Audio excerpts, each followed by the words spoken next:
Okay, good afternoon. How are you guys doing? Okay.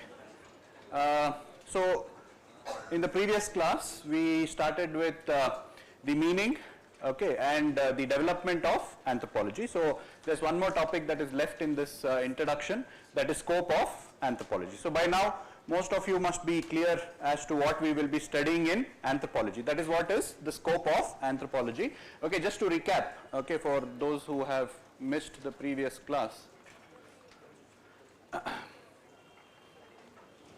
Till then I'll address this.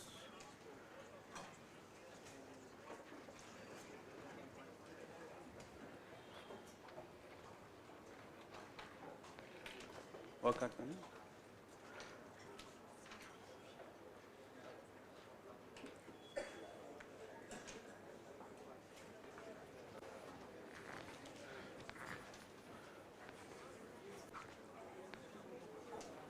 Okay, Telegram link will be sent through email.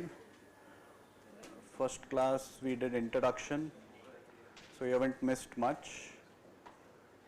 What else? Simplified notes. Okay, too bulky. I mean, first class only if you are, judging the notes, it's difficult. See, anyways, so I'll have to balance. Some would feel that if I give you just a few words, later after 6 months when you read it, you would find it very difficult to understand what has to be written in the final examination. So that is the idea. Not all the topics I will be giving you such detailed notes. Obviously it was an introduction class, so I had to give it so that you will be able to, when you read it next time, right, you should be comfortable. Okay, so that's the reason. And socio-cultural anthropology, I will give little bit detailed only. Indian, tribal and all will be just running notes. As we discuss, you will be writing. Biological anthropology, you will not be writing anything.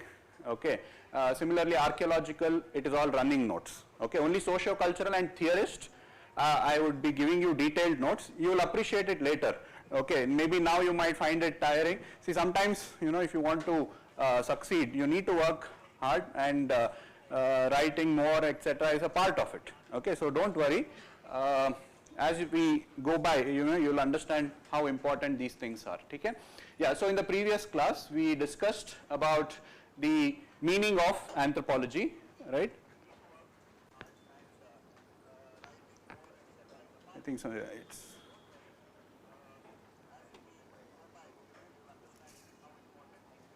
where's the volume button?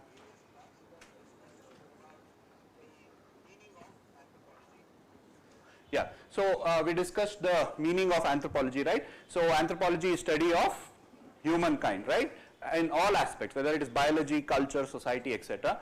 So the old word that was used for anthropology was ethnology. See, you can be asked a 10-marker question over here.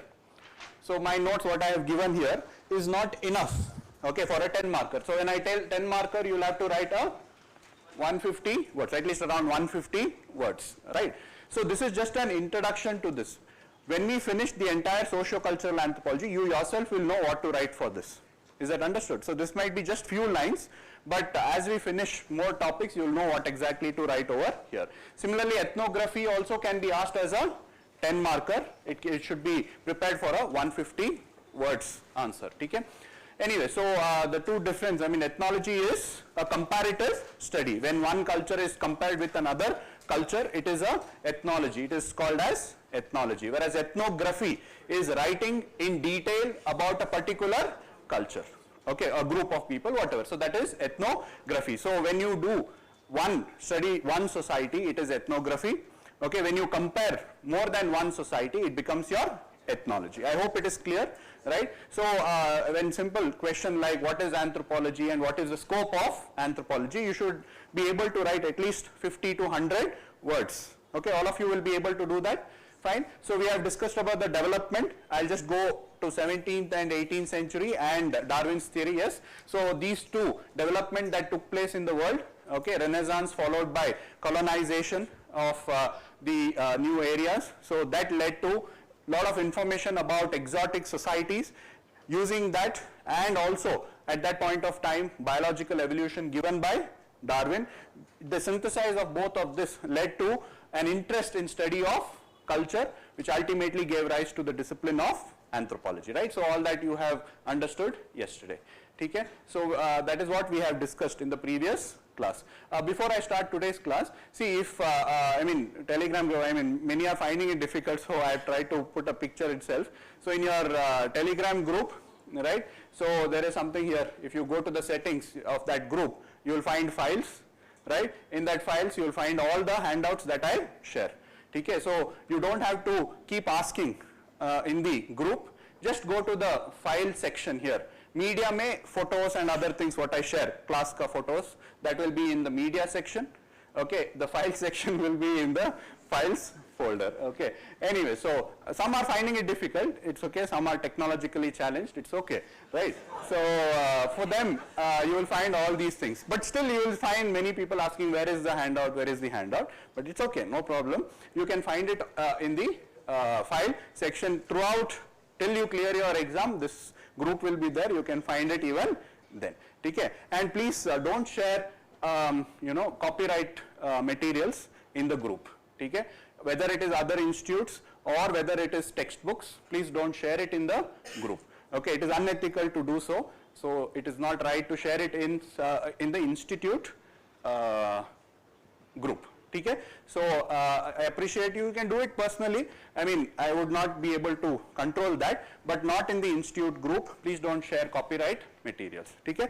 But you can share newspaper articles and other things which are relevant to anthropology, right?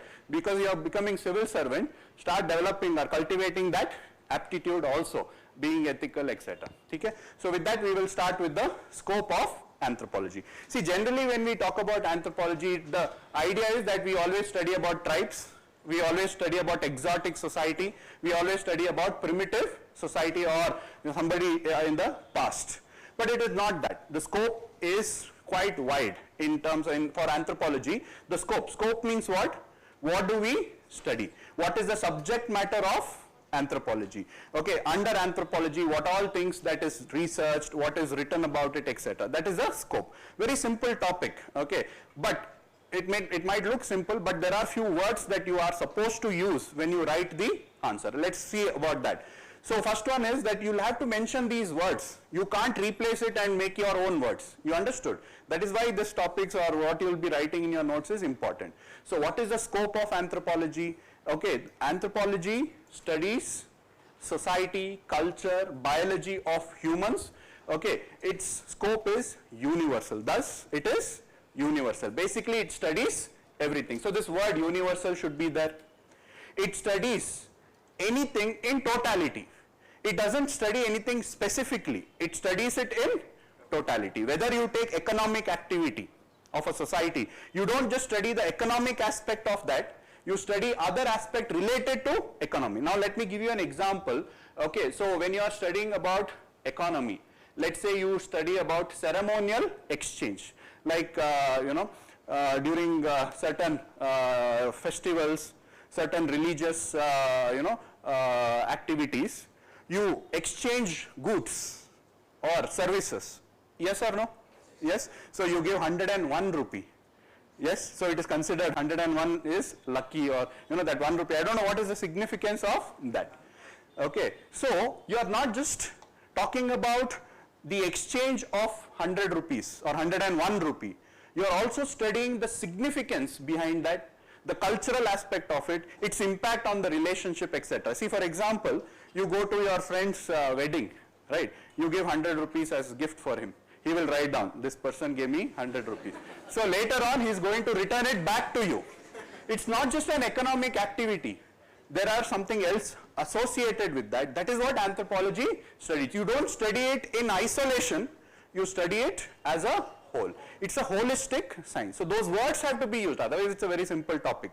Totality. You study everything in totality. Whether it is biology, whether it is your culture, whether it is society, it is studied in totality. And ultimately what we do, we try to describe them.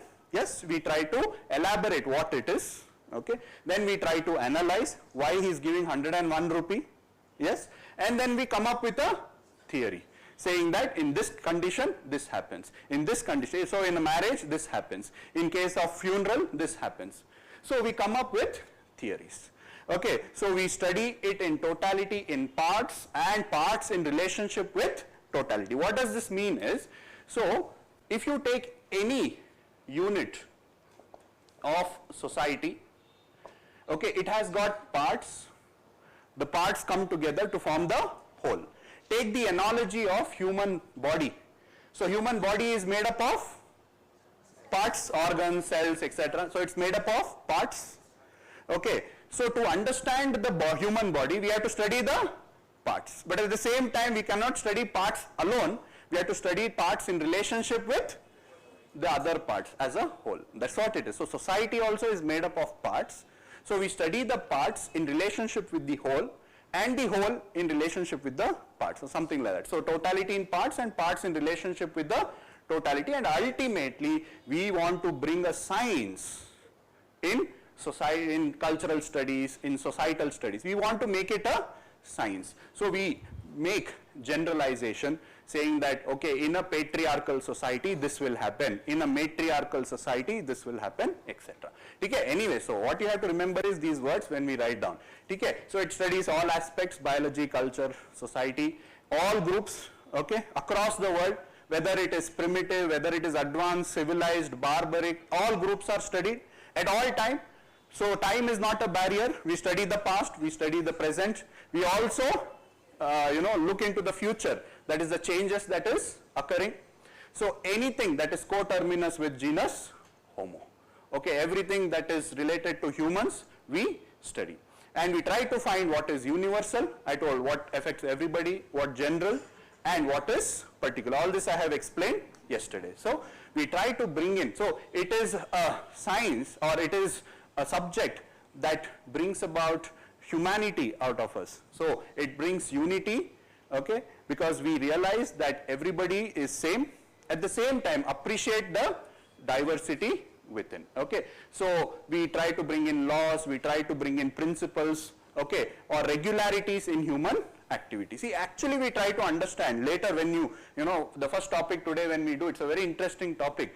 You will realize, how or why we behave a particular way, why Talibans are acting that way, why certain tribal groups act a certain way, why there is headhunting, why there is, multiple,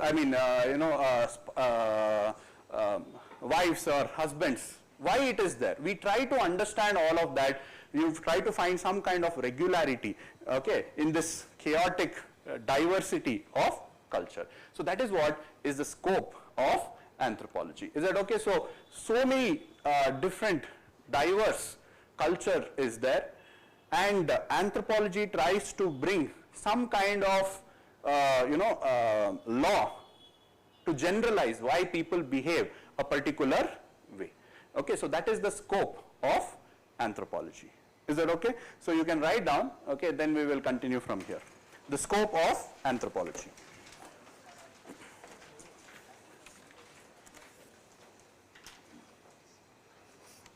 Scope of anthropology. The scope of anthropology is universal. The scope of anthropology is universal because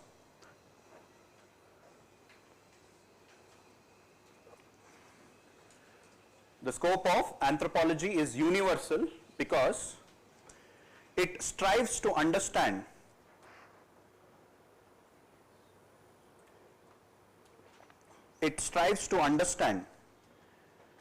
humankind,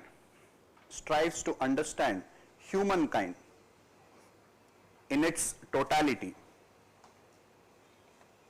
In this context,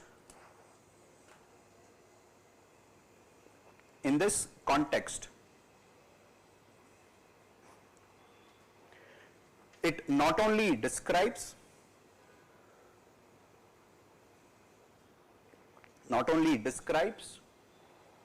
and analyzes,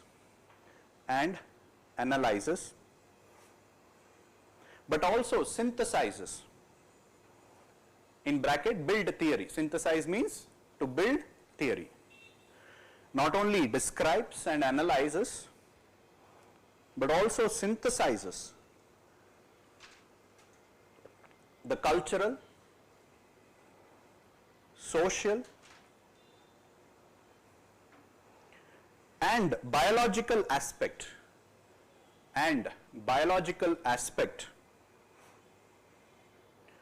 of humankind,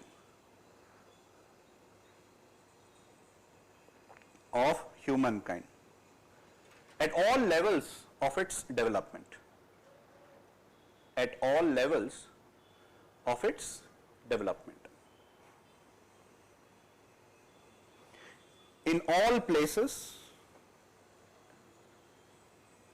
at all levels of its development, in all places, and at all times.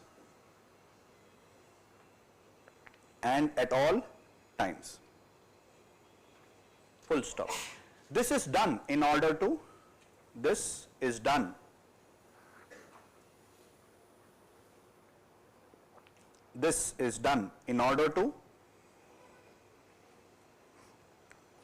understand the totality.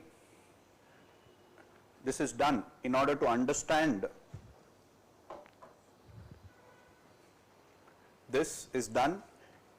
to understand the totality in the parts and parts in relationship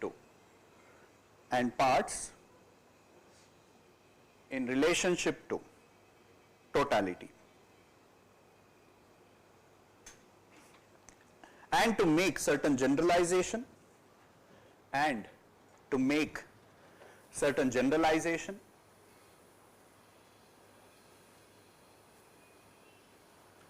about the social, biological, and cultural universe,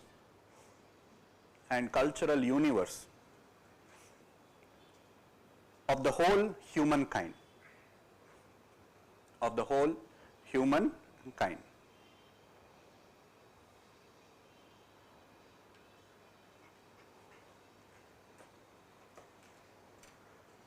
The boundary, next paragraph, the boundary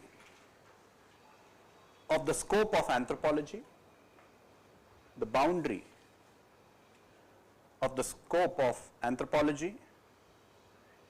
is coterminous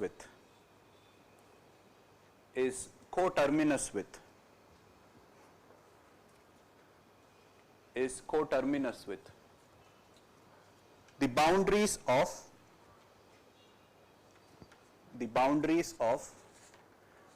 genus Homo. So we belong to the genus Homo, species Homo sapiens, subspecies Homo sapiens sapiens. So anyways, those all we'll be discussing later. Okay. Next paragraph. With such all-embracing scope,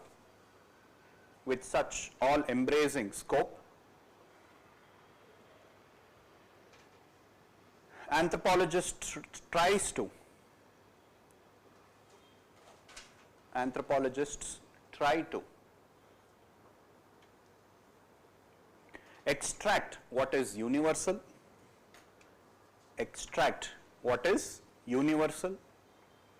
comma, what is general,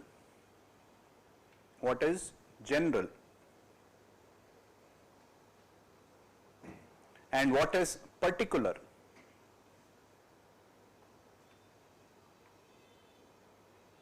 to humankind.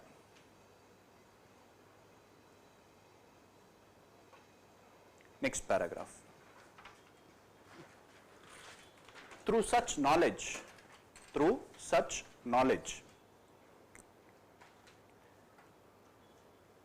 it brings to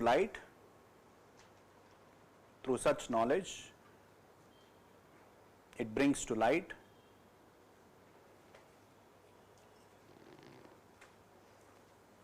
the unity and diversity,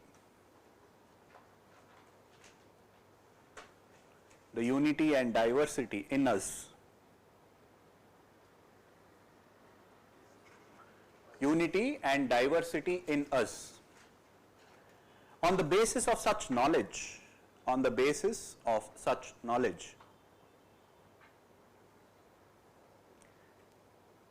it tries to propound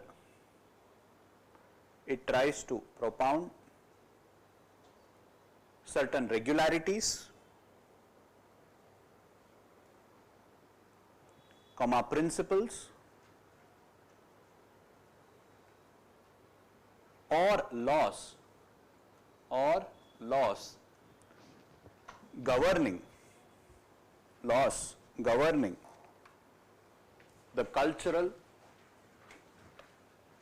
social and biology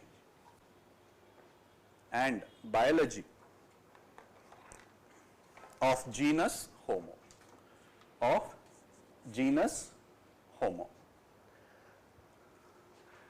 Okay, so that is something, this is how you write your answer.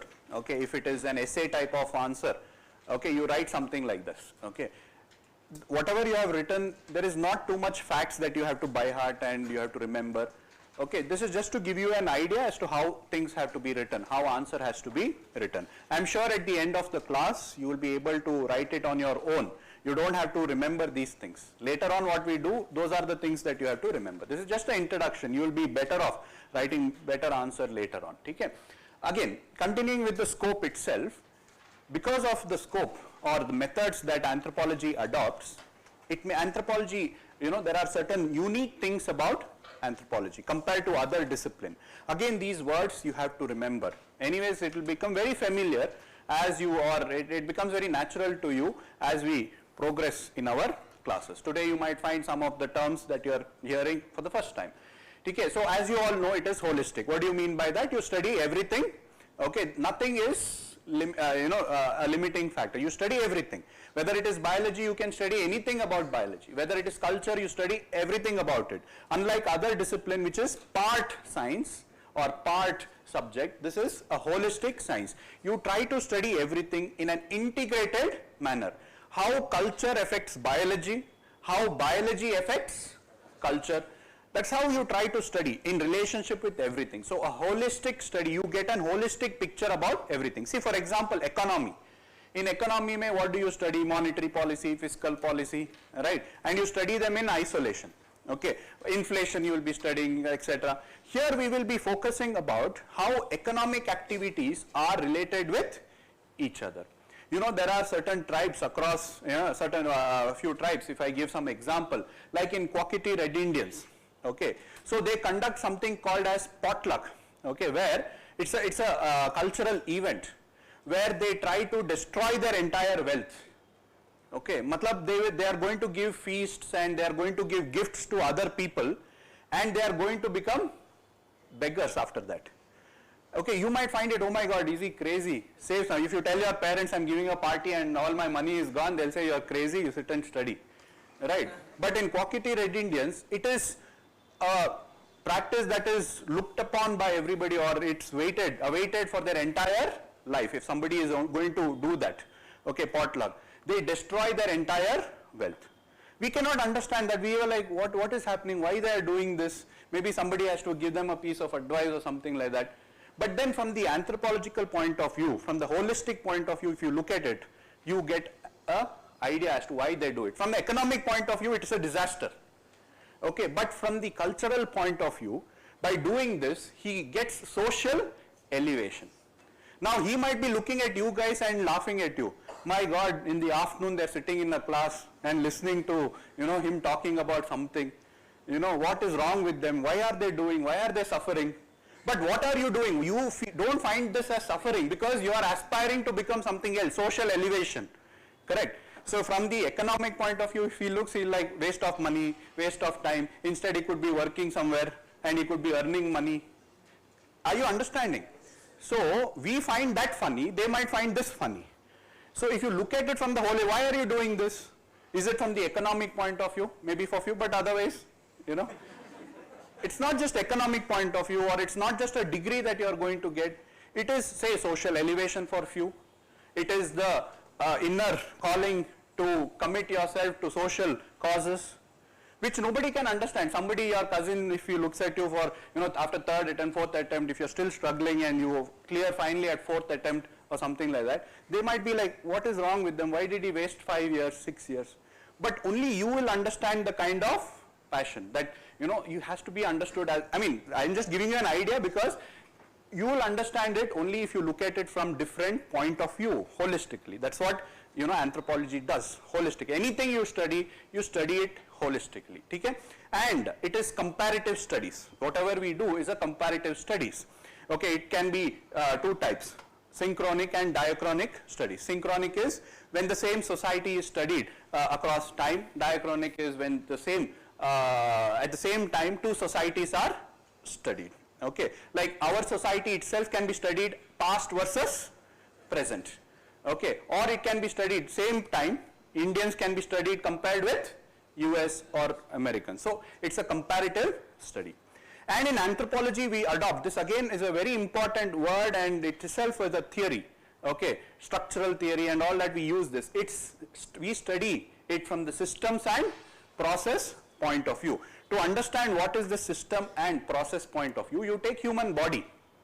Okay, if you take human body is made up of parts, right? And the parts are functioning, and this is the process. Okay, like if you take human body, digestive system, right? Digestive system has several parts, and there is a system that processes there. It metabolizes the food, or it breaks down the food into smaller, then absorption takes place, etc. So that is the process. Same way, even society, culture, everything is studied from the systems point of view, that is parts in relationship with each other and how it function, okay, from the process point of view. So it tries to bring in science through that. Okay, so that is the meaning of system. This we'll be discussing in more detail later, but for now I hope you understood. It studies everything from in an organized manner, systematic manner, okay, through systems and process approach. Another very unique, maybe this and all we study even in biology, we study it from systems and process point of view. But emic and etic point of view is very unique to anthropology.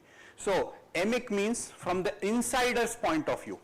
Etic means outsider's point of view. So anthropology provides information or describes, analyzes from both emic as well as etic point of view. This is what makes anthropology so unique, because it is able to provide you information from the insider's point of view.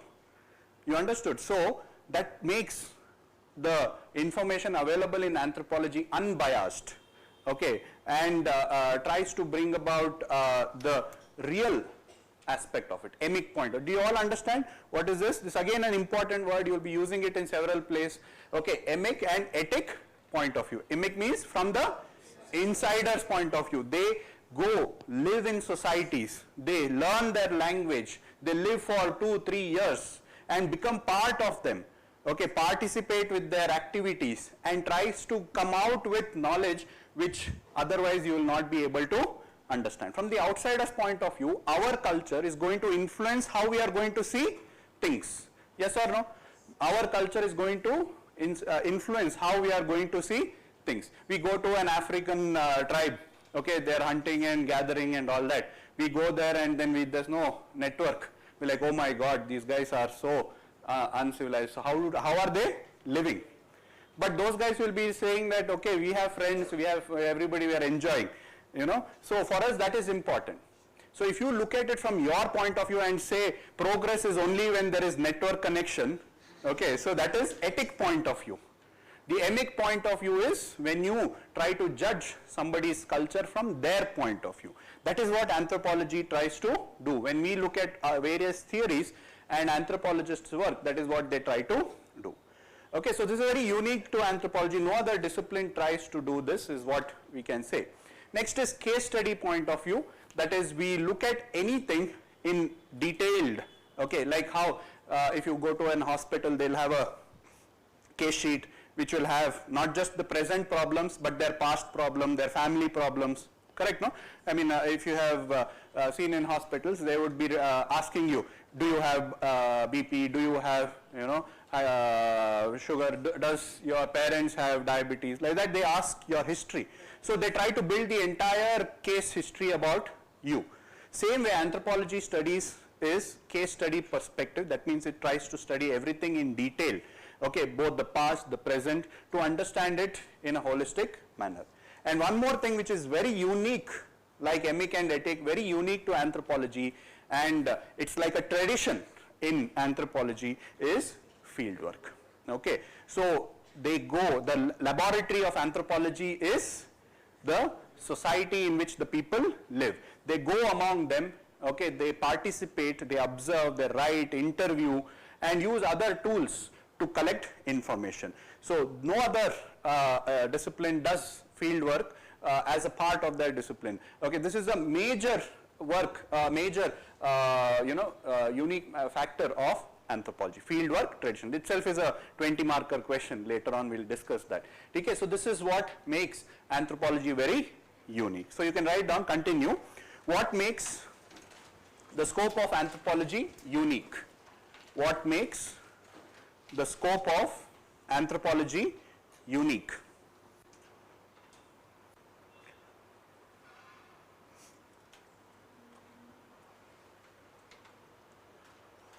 Okay, so I'll just address the doubt.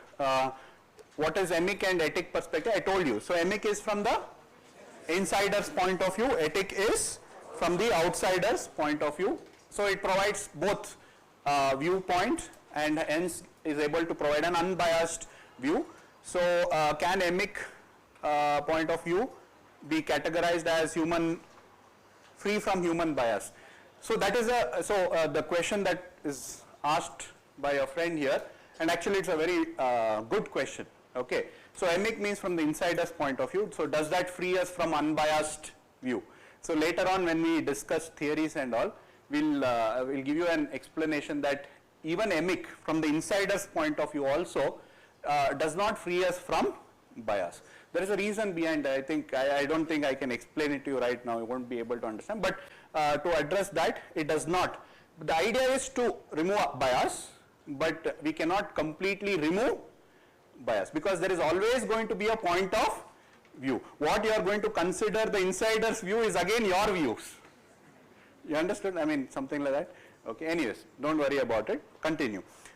Sixth perspective makes, I think you have written, no? The scope of anthropology unique. First one, holistic. First one, holistic.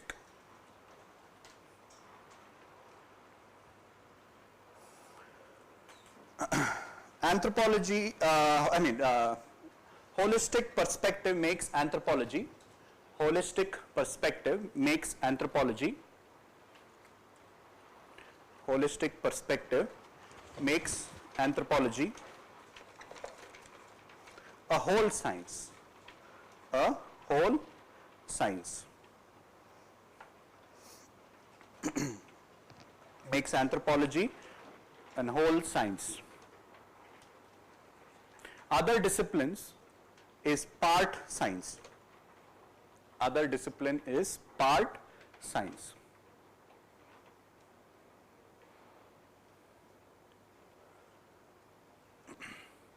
Next, second one, comparative. Comparative.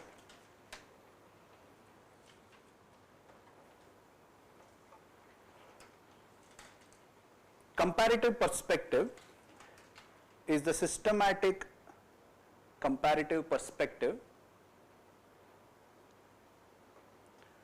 is a systematic comparison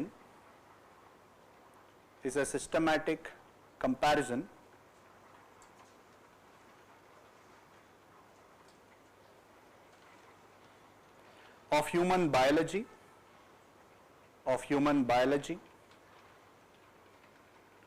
culture and society in space and time. In space and time. in this regard,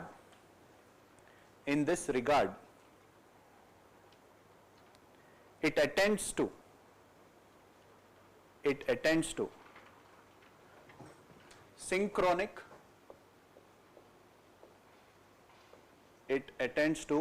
synchronic, and diachronic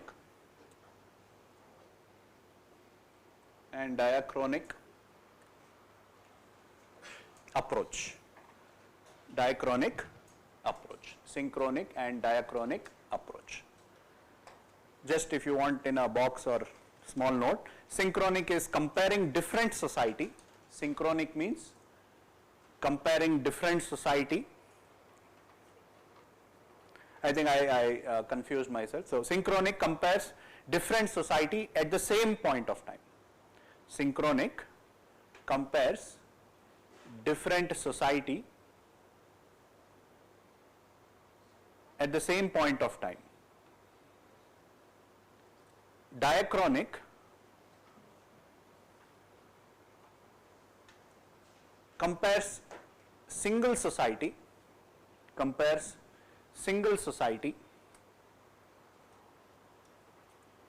at different point of time.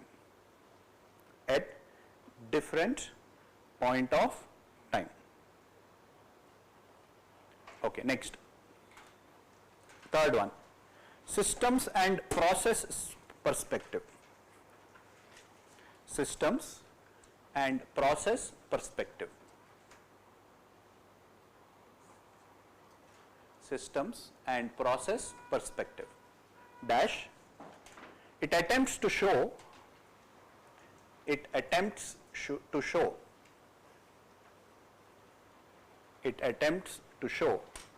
how the internal dynamics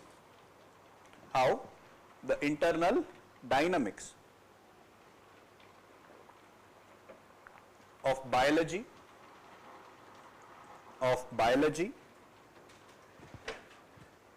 culture, and social systems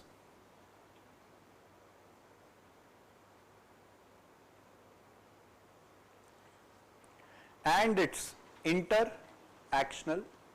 I'll repeat, it shows how internal dynamics of biology, culture, and social systems and its interactional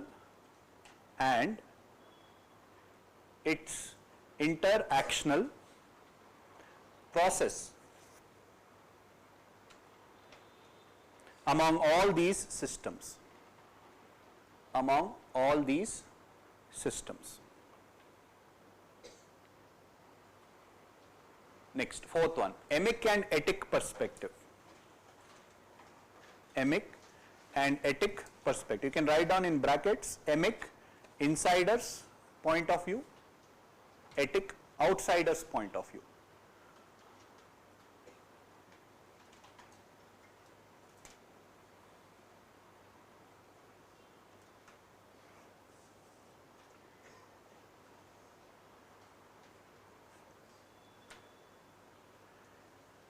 It provides dichotomy of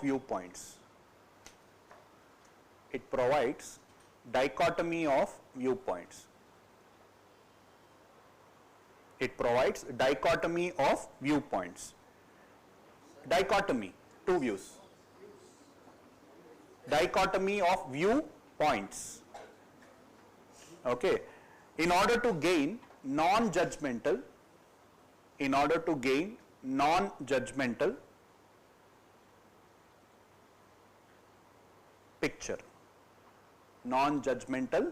picture. Next, case study perspective.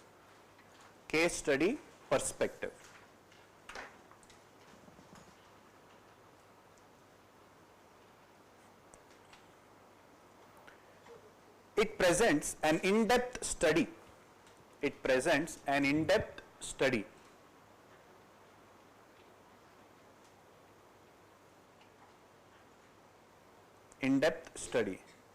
Of specific individual specific individual, comma groups, comma communities,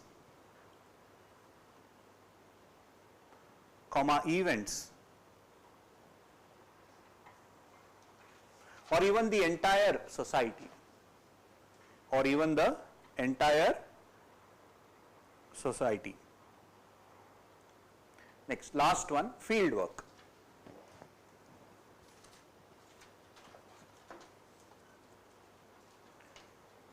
It helps to gain direct evidence. It helps to gain direct evidence. Okay, later you will be writing more, so I'll just restrict, so just to give you a direction that if at all this is asked as a question, you should be able to elaborate it more later on. Okay, fine. So any doubts? Society should be studied from the point of view of society itself. Then why do we go for synchronic point of view? So comparative point of view, why is it done? See, comparison is a method to, identify what is different and what is similar. Only through that you will be able to bring about a science. See, but when you compare and say mine is best and yours is bad, that is wrong. That is what is avoided. But comparison itself is not wrong. Okay, comparison itself is not wrong. Okay, Priya. What is wrong is you putting value to one and judging another society. That is what initially anthropology did. Okay, ethnology did. They compared. Comparison is not wrong. It is scientific. Even in biology, even in science, we compare. Okay, you compare the healthy versus abnormal things to identify what is wrong. Okay, to come out with theories, example, law, etc. So comparison is not wrong. Ethnology is not wrong. But the way it was conducted, meaning we saying that ours is the best and yours is bad. We are civilized and others are savagery. Okay, so later we will give examples, that I will give examples to understand how advanced those primitive, so-called primitive societies are. Today, that's why I told you, we don't use the word primitive, because primitive itself is judgmental. When I call some society as primitive, I am making a value judgment, but just for our classroom discussion, I can use the word primitive now, because later you will appreciate why we don't use the word primitive. Okay, primitive tribes, we don't call it, because they themselves have, we can't call, oh, they are barbaric, they don't wear clothes, so they are uncivilized. No, we cannot use those words. Okay, so comparison is not wrong. So synchronic, diachronic, whatever, they are signs. Call what? No, see, you don't have to, primitive is judgment, like indigenous people or native people or that, whatever group, you call it by that name. So then why don't government call them as like? No, we don't, you see, PVTG is not used now. That's what, okay. Primitive tribal group, it was used, PTG was called. Now we call it as PVTG, that is particularly vulnerable tribal group. Vulnerable is not wrong. You understood? Vulnerable, is using the word vulnerable wrong? Initially we used to call certain tribes, there are 75 tribes which are very backward. They were called as PTG, primitive tribal group. So we realized, oh, what are we doing? So we changed the name. Now it is called as PVTG, vulnerable group. Okay.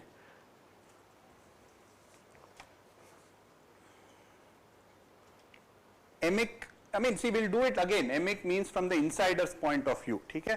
When we do methods, you will be able to appreciate it much better. Emic and etic.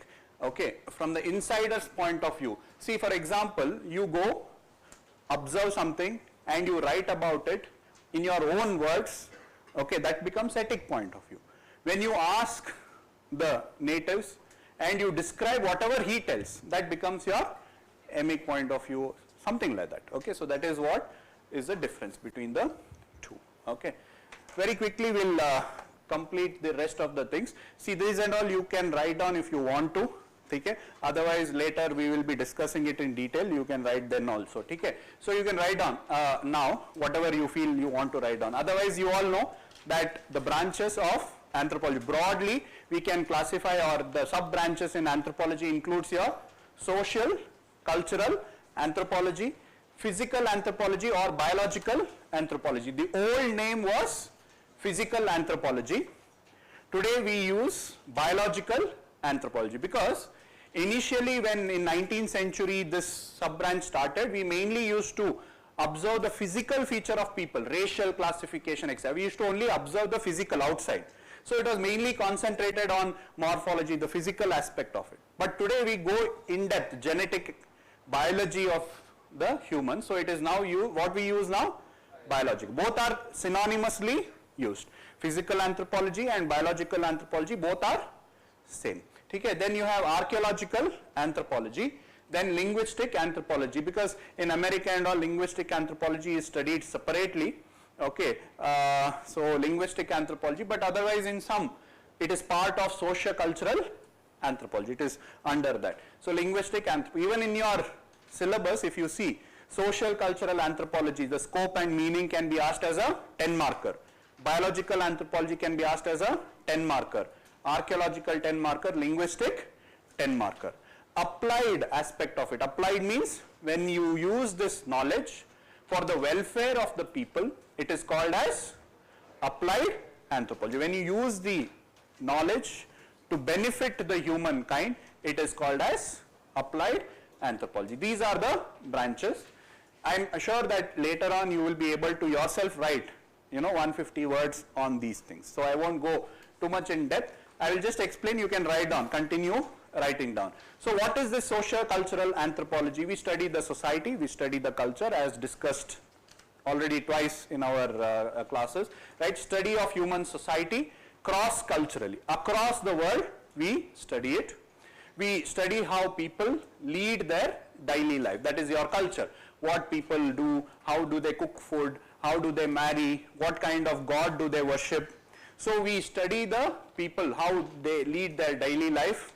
We study the behavior of people within those societies, okay, and deals mainly in the context of society and culture, okay. So that is what is socio-cultural anthropology. So we study the way of life of people in terms of time and space, okay. So their culture, their language, their religion, their economic activity, everything is studied in socio-cultural anthropology. So later on when we discuss the basic concepts, so culture is way of life. When group of people follow similar culture, they form the society. So when we study that, it is socio-cultural anthropology. Okay?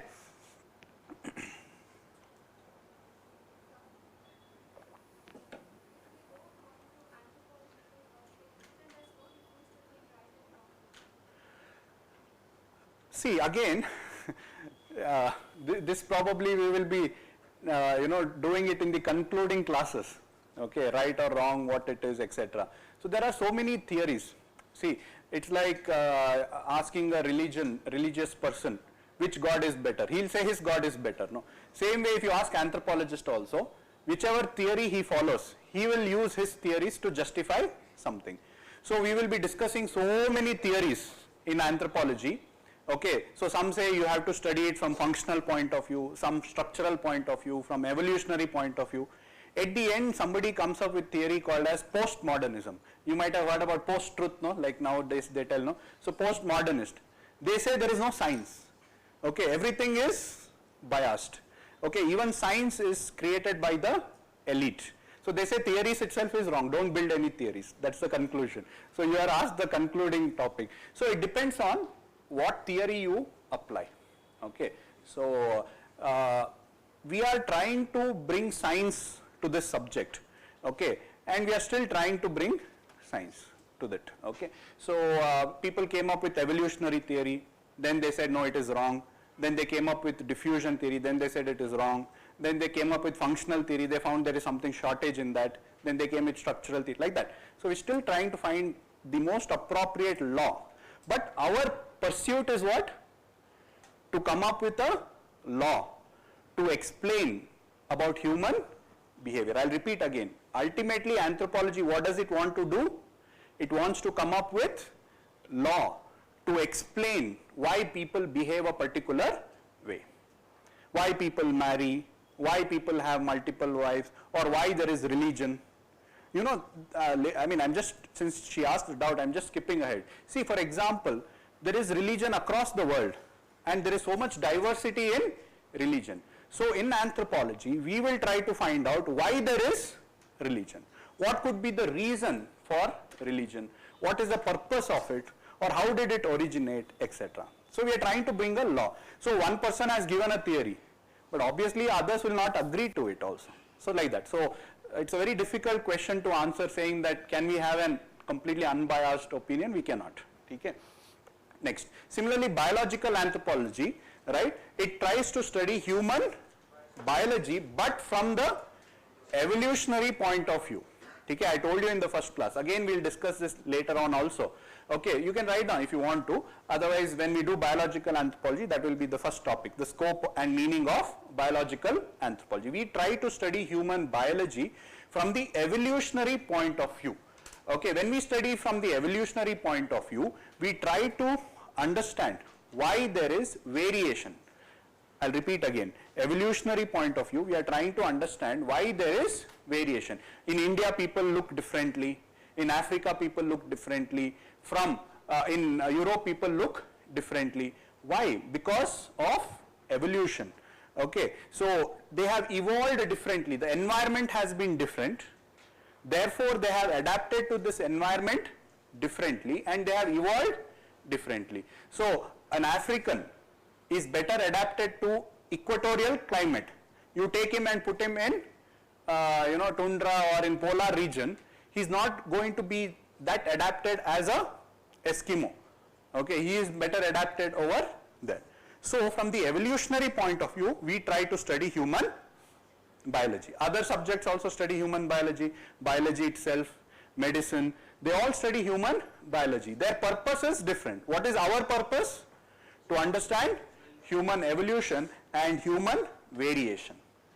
Okay, we study race, racial classification, why there is race, how human adapt to a particular environment, hot climate, high altitude climate, cold climate, how do we adapt, what is the reason, what is the mechanism through which we adapt, and how did we evolve to get better adapted to these environment. So that is what we will be studying, human evolution, human biological variation, both outside and inside. Did you know there is a abnormality in hemoglobin in humans, okay, called as sickling of the sun, okay, HBS, okay. So it leads to sickling of the blood cells, okay. So you might say there is a genetic reason behind that, okay, but they are better adapted to malaria affected area. So we have found that people living in malaria endemic area have your sickle cell hemoglobin, okay, or whatever, sickling of the blood cell, because they are better adapted to resist malaria.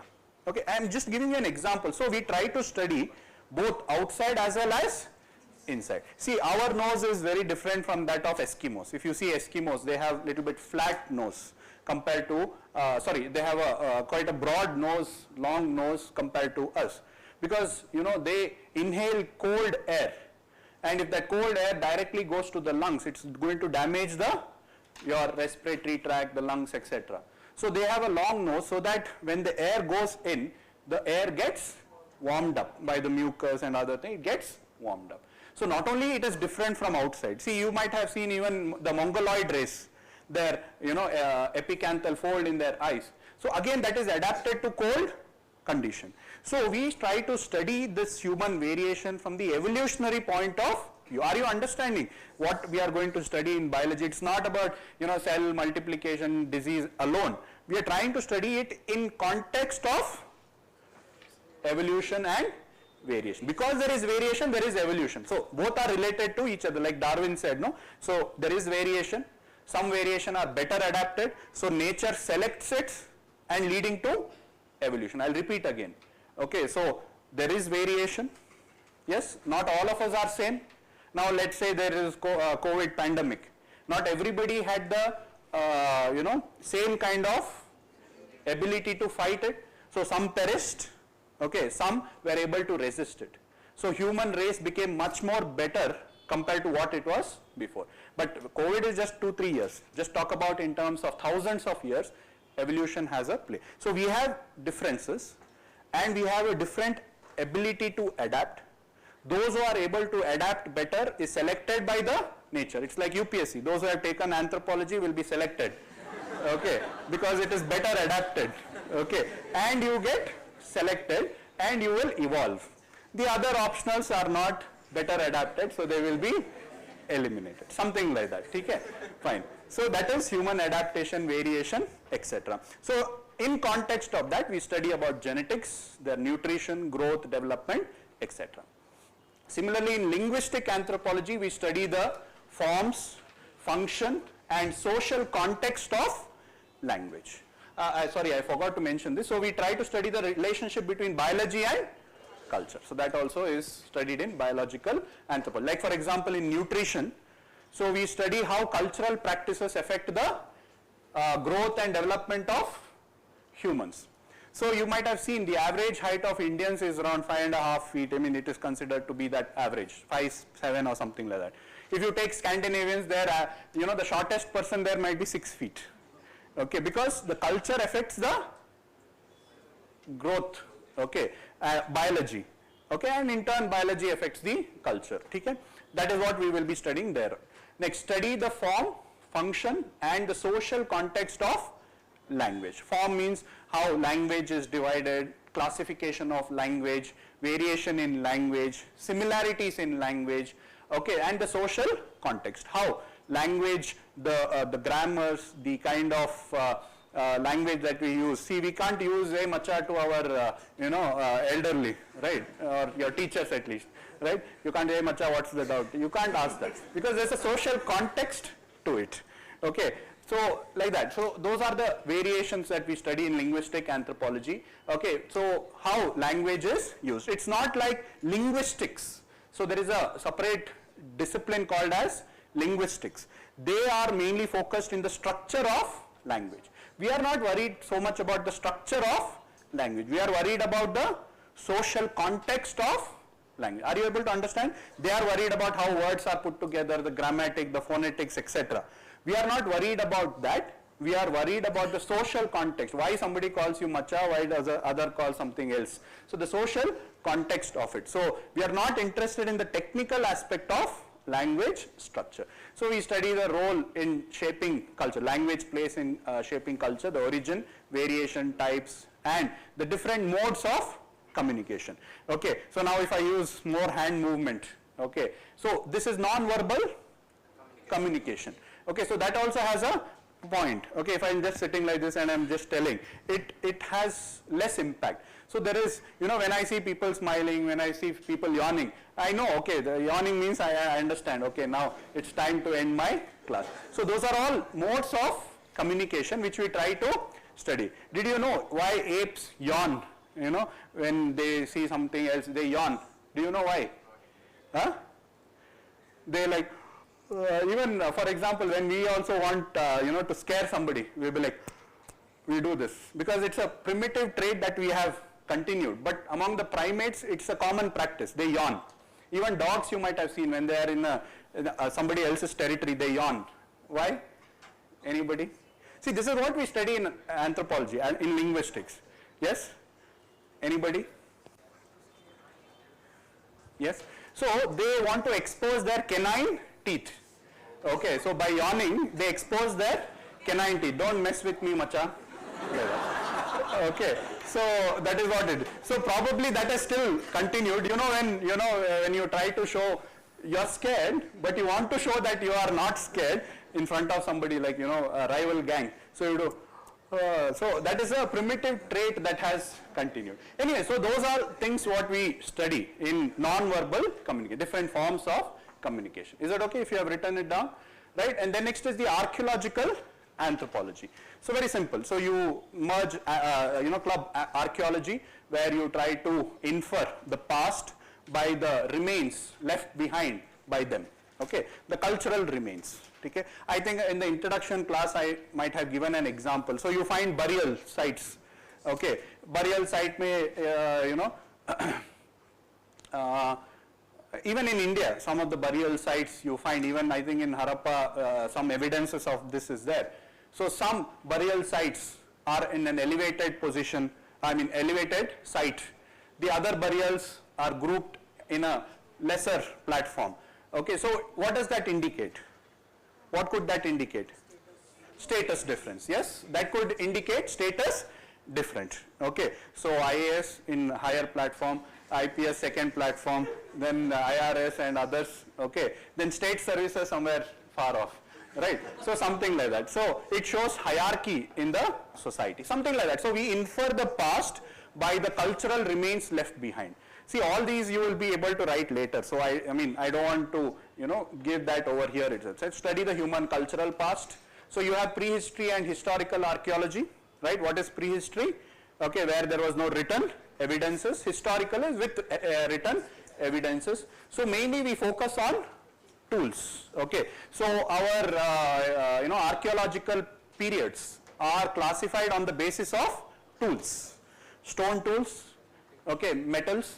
Okay, that is how we classify. Even in stone tools, we classify them into Paleo, Meso and Neolithic. In middle, you have Chalcolithic, and then you have Iron Age and all that. Right. So based on the tools, we classify it.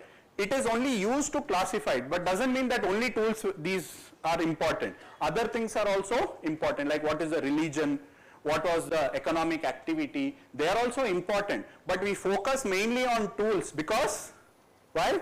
Tools are used to classify the archaeological periods. So we will be studying about the different types of tools, okay, like hand axes, then it becomes much more finer, flake tools. They are all called by different names like Achillean, Chellian, etc. Those we will be studying.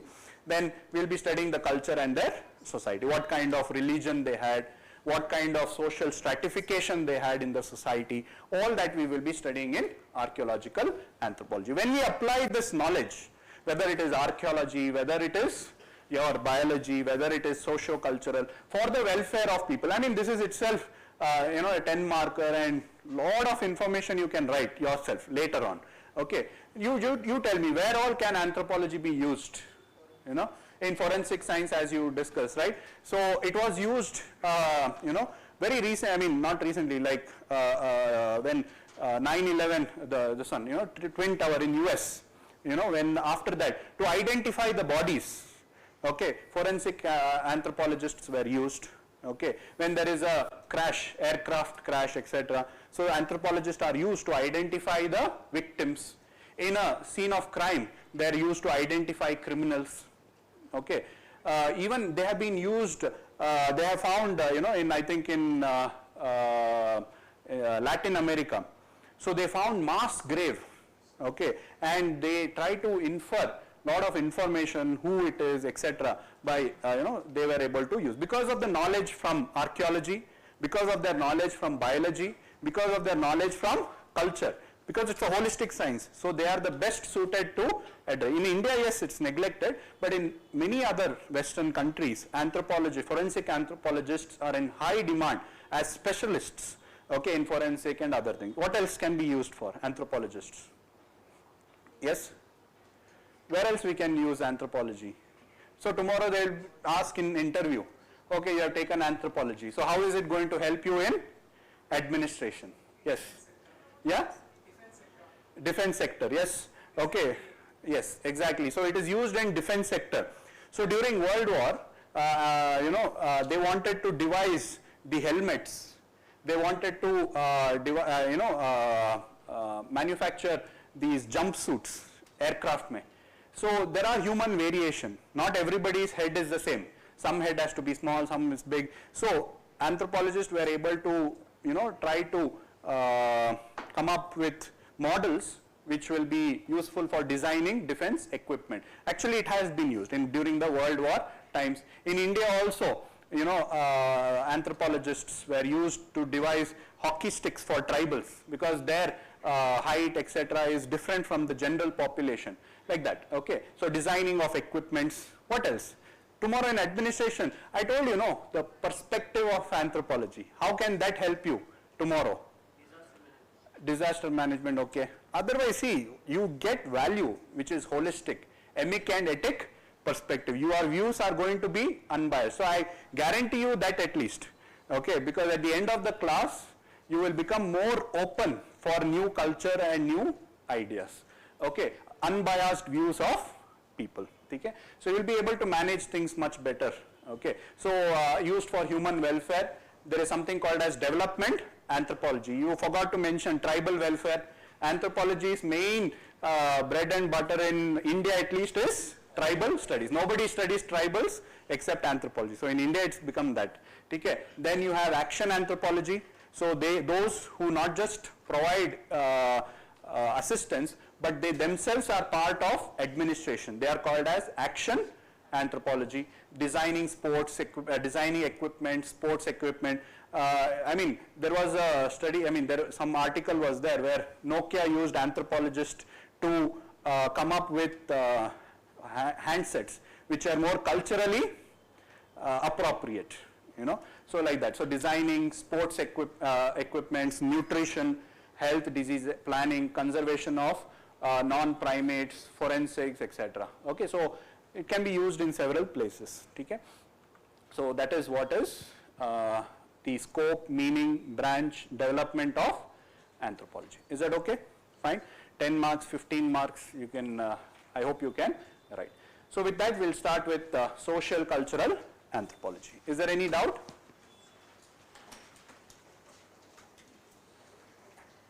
Policy making, yes. Save and conserve areas, yes. Archaeology, yeah. Good. Okay. To understand social issues of SC and ST community. Good.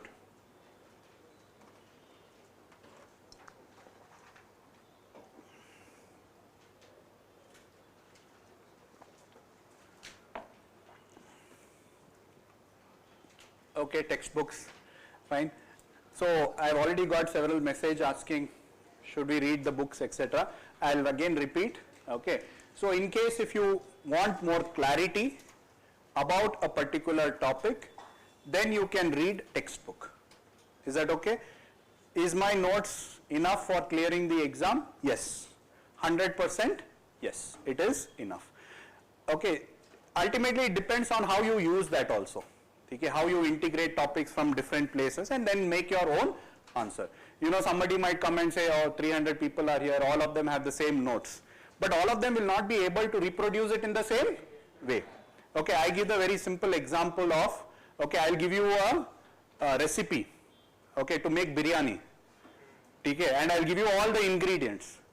Do you think everybody will be able to prepare the same taste? It's as simple as that.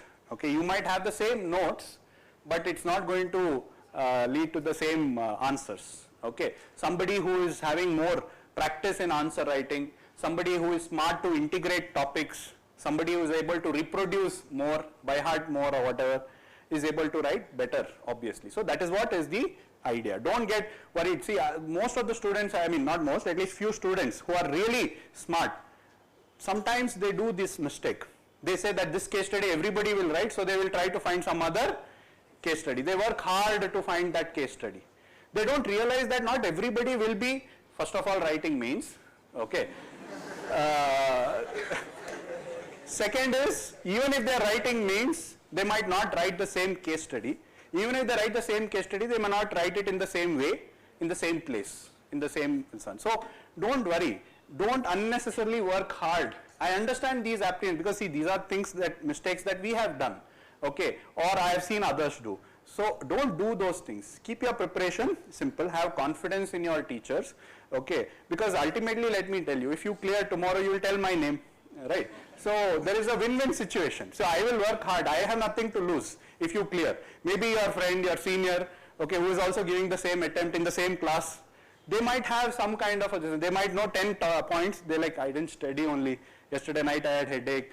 Try to, you know it. But as a teacher, I have nothing. I have finished my attempt. So I'm not going to write again, right? So for me, if you clear, it's a good thing, right? So therefore, you can trust me. That's what I'm trying to say, right? So have confidence, okay, and try to be smart and have the right information. So anyways, because today also I'll get questions on which textbooks to purchase, so I am putting this one. So you can start with Ember and then socio-cultural. Either of this book you can buy. Should you read it completely? No.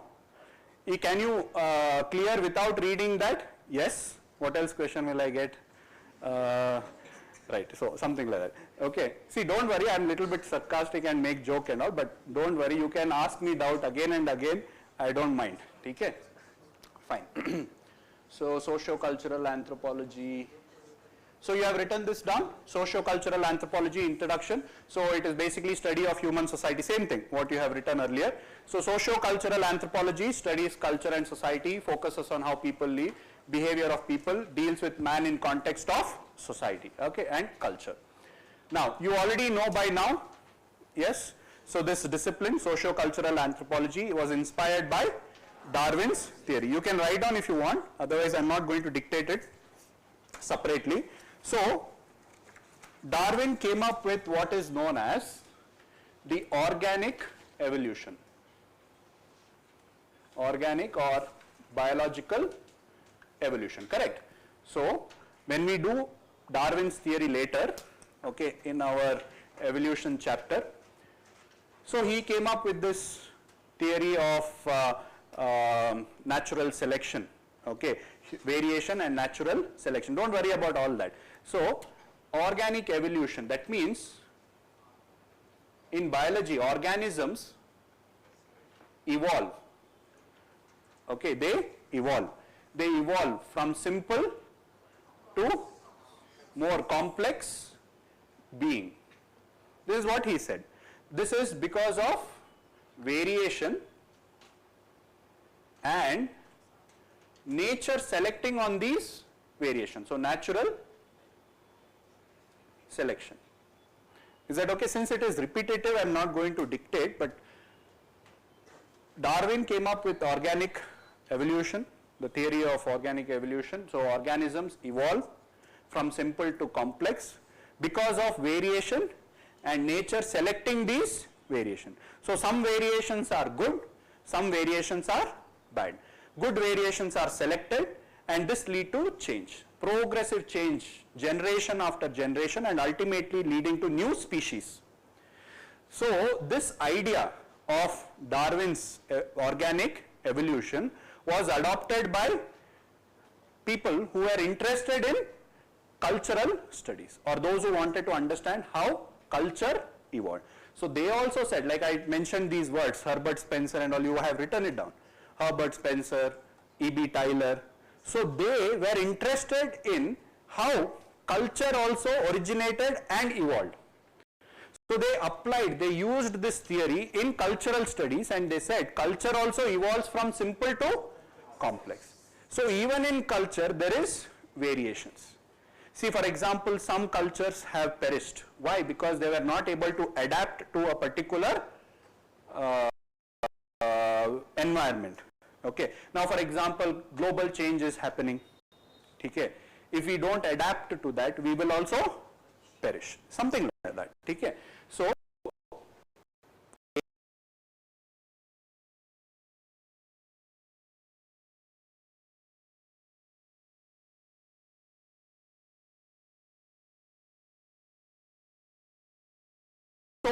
started to evolve. Okay, so they started to study the pre-literate society, compared them with their society to understand the evolution of culture. You just write down this, later when we do theories, you will understand what I am trying to say. Initially it was called as what? Ethnology. All this you have written down yesterday. Okay? And in 20th century it was abandoned, and in Europe, socio-cultural anthropology in Britain and European countries, it was called as socio-cultural anthropology. In America, it was called as cultural anthropology. This is specific to socio-cultural anthropology. So, two different in England, what was used? Socio-cultural anthropology. So, in an international symposium on anthropology in 1953, they came up with the word social, cultural anthropology. So today we use the word social cultural anthropology. Okay, that's one thing you have to write down. Okay, so in 1953 in an international symposium, so otherwise the evolution I've already dictated to you guys, right? So all that you will write down. Okay, what is that? Colonialism, Darwin's theory, etc. And technology up to 20th century. Later it was abandoned. Socio-cultural in England, cultural anthropology in America. In 1953 onwards, the socio-cultural anthropology was used. Okay, so that is the growth of socio-cultural anthropology.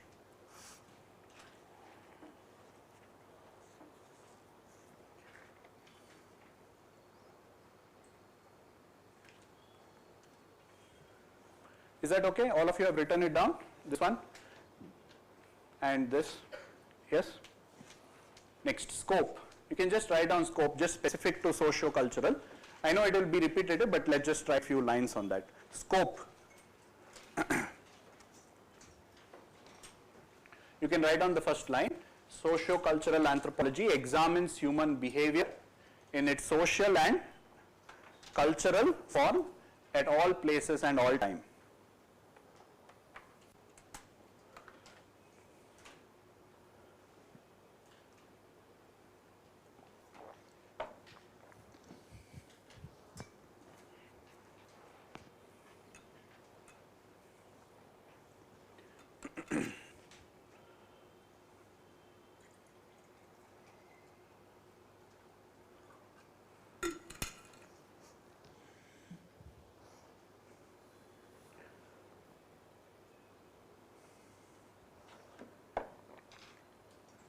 If you have written the first line, next paragraph.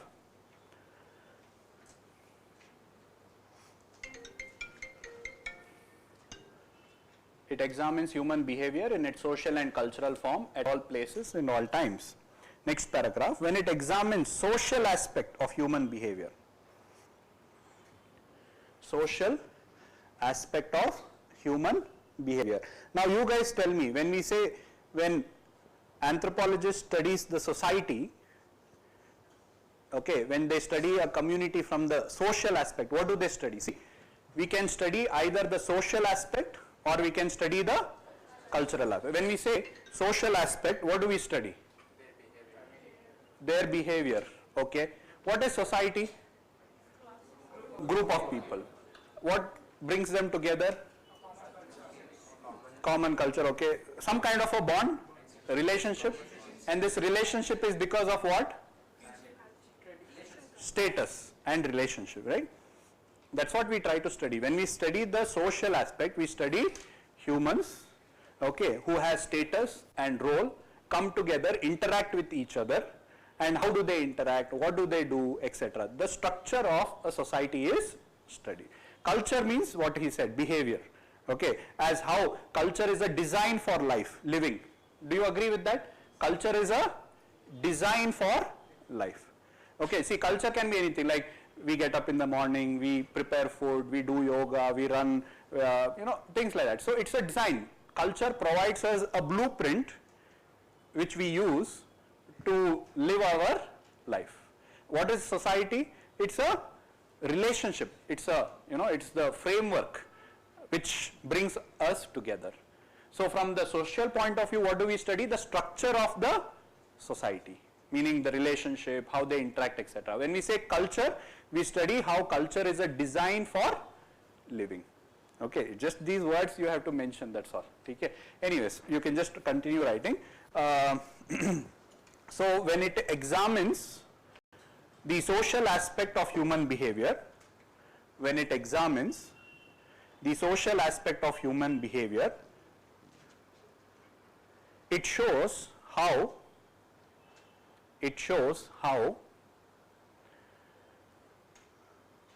a body of social relations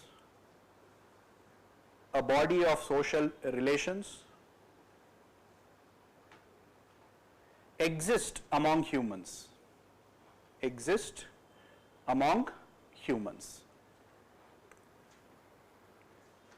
and how this body of social relation and how this body of social relation binds human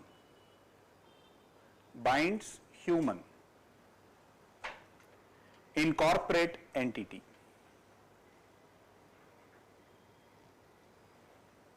Next paragraph. When it examines cultural aspect,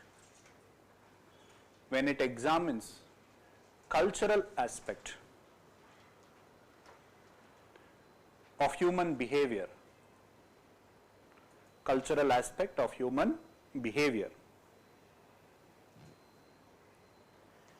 it shows how culture acts as a design for living,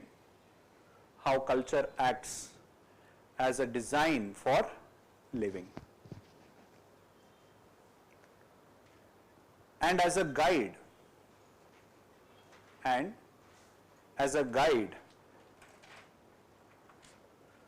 to society,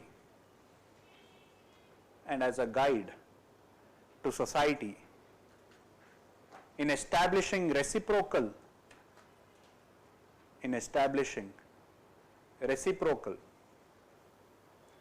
social relations.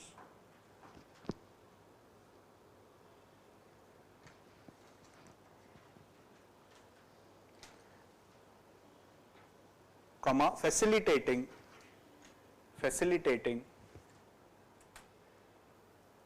collective corporate living.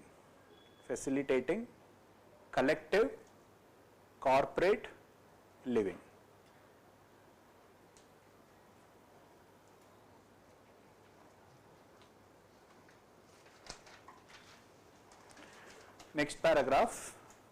The scope is vast.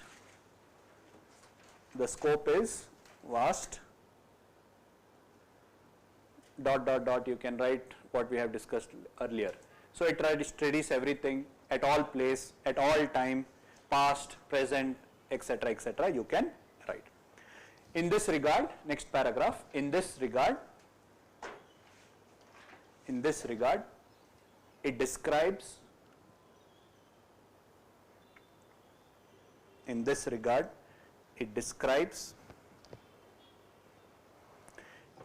analyze, synthesize, compare,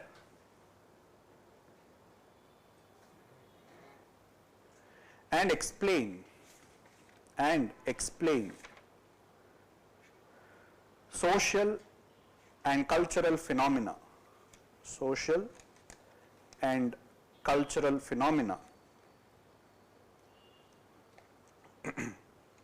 in space and time.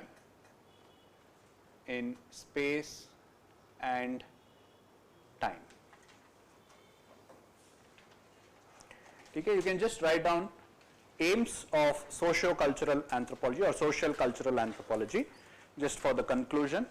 Aim. So the Royal Anthropological Society of Great Britain and Ireland has listed the aim of social cultural anthropology. Okay, so to study primitive culture in its present form, to study culture contact and in turn the changes occurring because of culture contact like modernization, etc. To reconstruct the social history, how did religion originate and evolve, how did economic institution originate and evolve, how political institutions originate and evolve, and ultimately come up or search for universally valid social laws to explain everything, human behavior, etc. I mean, see, you can quote these things because it will add value to your answer. Okay? When they ask scope, you can just mention this.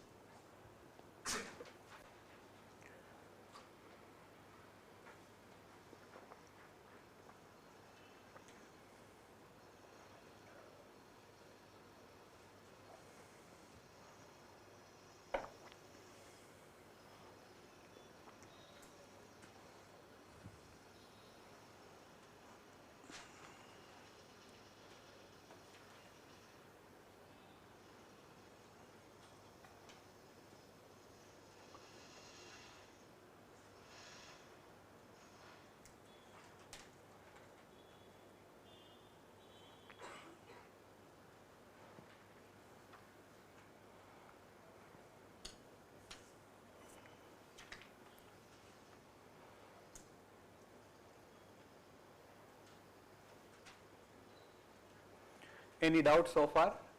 So with that, we'll start with our first institution, first topic.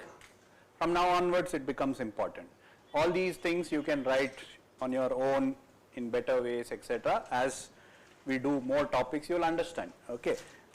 From now, what we are going to discuss are very specific. Okay. Very specific. You will have to remember the facts, names, etc. Okay. So we'll start with our first institute, that is institution, that is marriage. Okay. So from now it's going to become more interesting. So far it was mainly repetitive introduction to anthropology. Okay. So if you see, now you can get yourself familiarized with the syllabus. So far I have never discussed the syllabus, specifics of syllabus, but syllabus is very important for you to know what is going to be asked in the exam. Okay, so far I have just given you a broad overview as to what we will be studying. From now, individual parts of the syllabus is important. Okay, so we'll start with this 2.3, marriage. Okay, in paper 1. So definition and universality of marriage. Okay, laws of marriage, endogamy, exogamy, hypergamy, hypogamy, incest, taboo, types of marriage, monogamy, polygamy, polyandry, group marriage, functions of marriage, marriage regulation, okay, preferential, prescriptive and proscriptive, marriage payment, bride wealth and dowry. Is that okay? All of them, if you look at it, they are all 10 markers. Okay? Definition universality is a 20 mark question. Okay? Laws of marriage can be a 20 marker or a 15 marks. Each of them, endogamy can be a 10 mark, exogamy can be a 10 mark, hypergamy can be a 10 mark, incest taboo can be a 15 marker, 10 marker question. Okay? Types of marriage can be a 15 marker. In that, okay, can be asked. Functions of marriage rarely can be asked, simple question, that is. Marriage regulation can be a 20 marker, preferential, prescriptive and proscriptive. Marriage payment can be a 20 marker, 15 marker. Bride wealth can be a 10 marker, dowry can be a 10 marker. Is that okay? So you want to practice answer writing, you can choose your topic and do it. See, that's what I told you. I don't have to give you questions every day. When we finish a topic, that itself is a question. All right.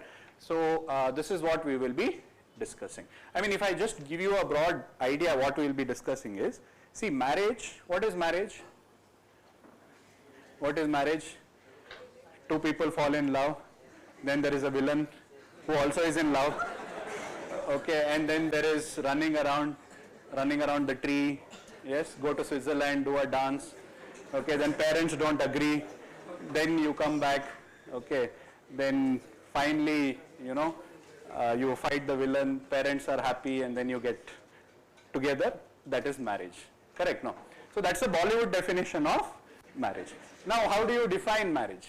So that is what is the first topic, a 20 marker, definition and universality of marriage. What is the universal definition of marriage? We'll start with that. Okay. So marriage regulation is there. There are rules. You can't simply go and marry anybody. Okay. There are certain rules. Okay. At least in cities it's okay, you can marry anybody. In villages, if you marry, you also will be killed. Your parents also will be killed. Your brother, sister, everybody will be killed. So there are very strict rules through which marriage can be conducted, so that marriage regulation is there. Okay. Now when you become IAS, you will demand 2 crores. When you become IPS, you demand 1.75 crores. Okay, when you become IRS, you demand 1.5 crores. State services, 50 lakhs. Okay. Group C, you will ask for 25 lakhs. Civil service aspirant. Okay. God bless you. So that is marriage payment. So if a girl becomes IAS, she will also demand, no? So that is bride wealth. So we are girls are no less, so they can also demand. Why only men have all the fun? No, right? So the payments are there. Okay, so that is there. Rules are there. Payments are there. After marriage, where you are going to stay, that also is there. That we'll do when we do family. okay, residence. Okay, whether you are going to go and live in your parents, if you are sponsored by them, then you'll have to go stay with them. Okay, so like that. So different kinds of residence is there after marriage. Functions are there of marriage.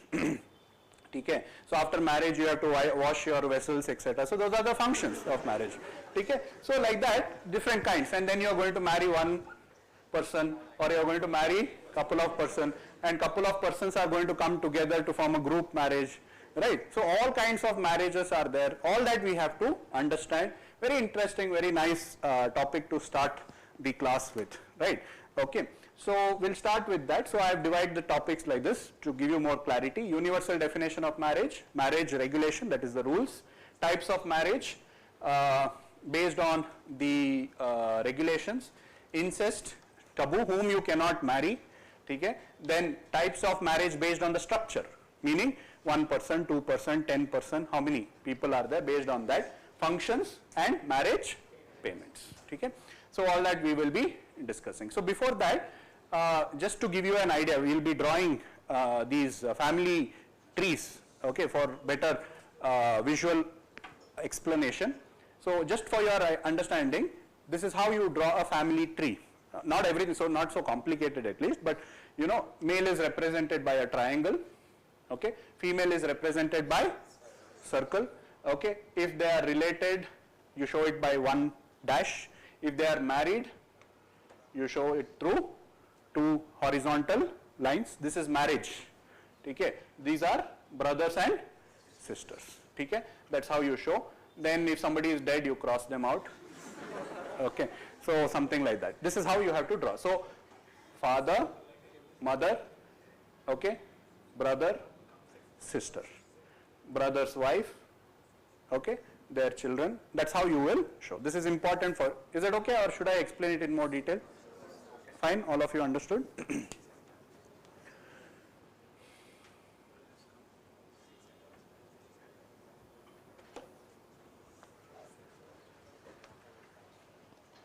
So the point of reference from which we trace a relationship, that person is called as ego.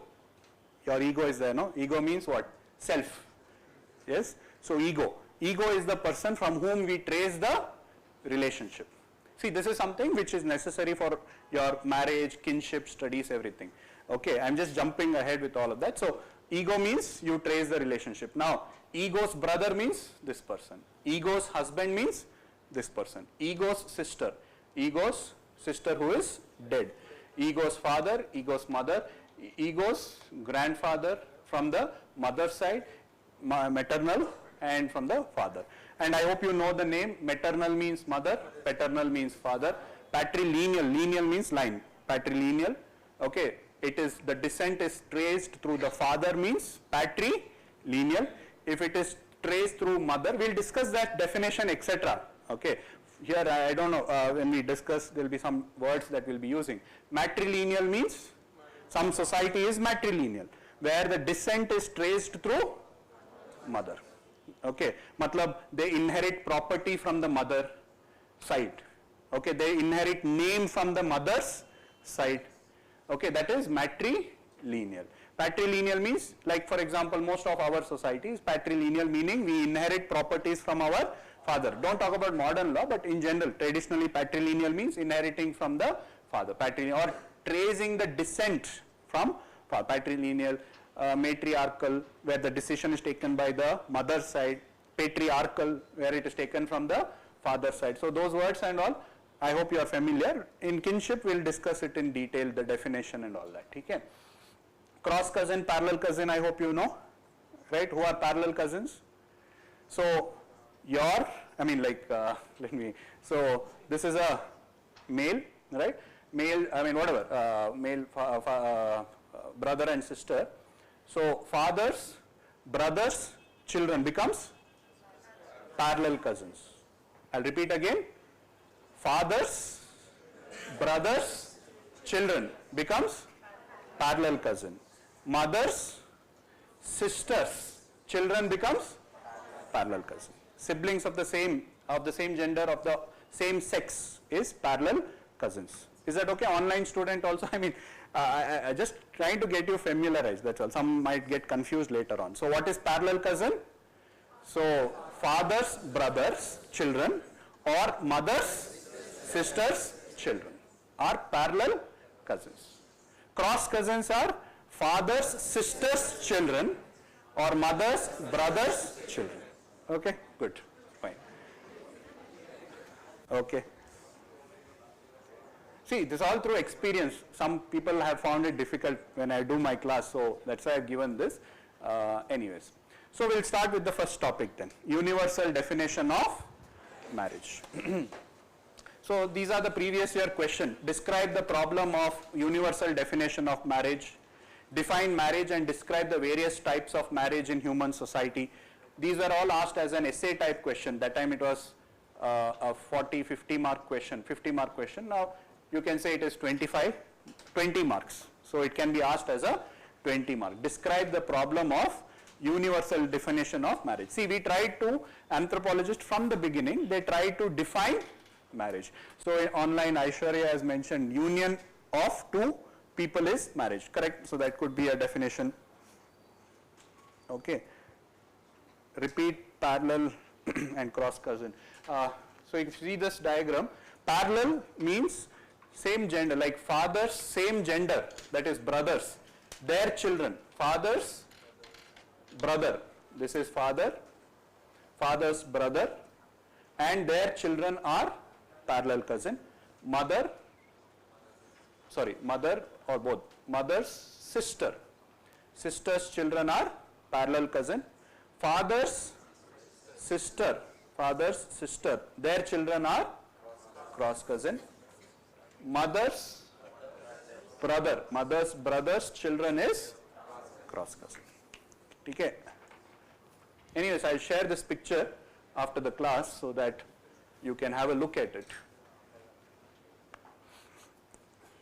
Okay, we'll start with universal definition of marriage. So is marriage universal? Yes. Why is it universal? Why is it universal?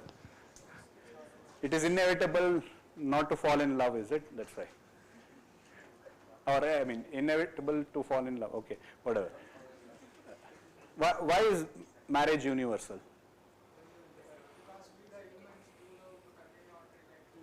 Okay, so we want to reproduce. Okay, then. But why, I mean, for that, why do you need marriage? Understood. See, that reproduction is important. Why do you need family? Why do you need marriage? No, it's a very pertinent question. That's what we'll be doing now also. So, yes. See, in a tribe called as Onatowa, you don't need to get married to have children. So, that's what I'm giving you. See, anthropology makes you more sensitive. Okay. Yes, then. I mean, it's open issue. See, there's nothing to be shy about anything. So, reproduction can take, see, now for example, animals. They also want to reproduce. Do they get married? I mean, we force them to get married, right? We take two frogs and get them married. But in nature, they are reproducing without marriage. Yes, then? So, yes? Basic structure of society, okay. Social. No, is marriage universal? Is marriage universal? No, don't take running notes, I'll dictate. Stream went, okay. To sustain the society. I mean, to sustain the society, there could be so many other things. Even religion is used for sustaining the society. We don't do bad things to other people because we think God will punish us. So that is what is bringing us together. Okay. Political institutions are bringing us together. Police is bringing us together. I mean, I'm just giving an example. So marriage alone cannot, make the society. Yes, what else? To have a companion. Okay, but why marriage? You can have, friends also. Social relationship. The basic social relationship is kinship, not marriage. You don't need, that's what I'm saying. Okay, many societies have it, that's why. So the basic relationship is children and parents. That is the basis of relationship. Okay, fine. So, to live in an ethical way, okay, that is one point, okay. Legal status, okay. See, there has been several interpretation of why marriage is universal. It has been found in almost all society. Marriage has been found in almost all society. And why there is marriage, what is the reason behind that? Several interpretation has been given. Okay, for example, Murdoch says that marriage is important because of sharing of the fruits of labor, meaning husband will be doing something, wife will be doing something. So both of them cannot do the same things. Like for example, when the wife is pregnant and have a child, so she becomes dependent on somebody. Okay, so the husband takes care. So there is division of labor. I mean, whatever you said is also right. I'm just adding to that. So Murdoch says that it is because of the necessity of division of labor. When you married, you have ownership over the labor of your spouse. Okay, whatever he or she is supposed to, wash clothes, etc. This division of labor. Okay, so that could be one reason. So each of them are dependent on the other person. And among the humans, unlike other animals, the infants, the baby, is dependent for a long period of time. In other animals, you have seen, as soon as they give birth, it will start walking to another 1 hour, 2 hours, it is running and like that. But in humans, okay, they are dependent for a long period of time. So they have to go to school, they have to go to college, okay, they have to graduate, decide if they do UPSC, okay. So they become eternally dependent on parents. So that kind, infants are dependent on the mother, and in turn mother's activities are restricted, and therefore you need marriage which binds this kind of relationship. So again, some anthropologists say it is because of infants' care, marriage institution originated. Okay, then another reason is, as he was telling, ethical value and bringing in the society, I think somebody was telling. So unlike other animals, the humans are able to reproduce throughout the year. Matlab, the women is sexually active throughout the year. There is no like you come in heat, only then you can reproduce like in other animals.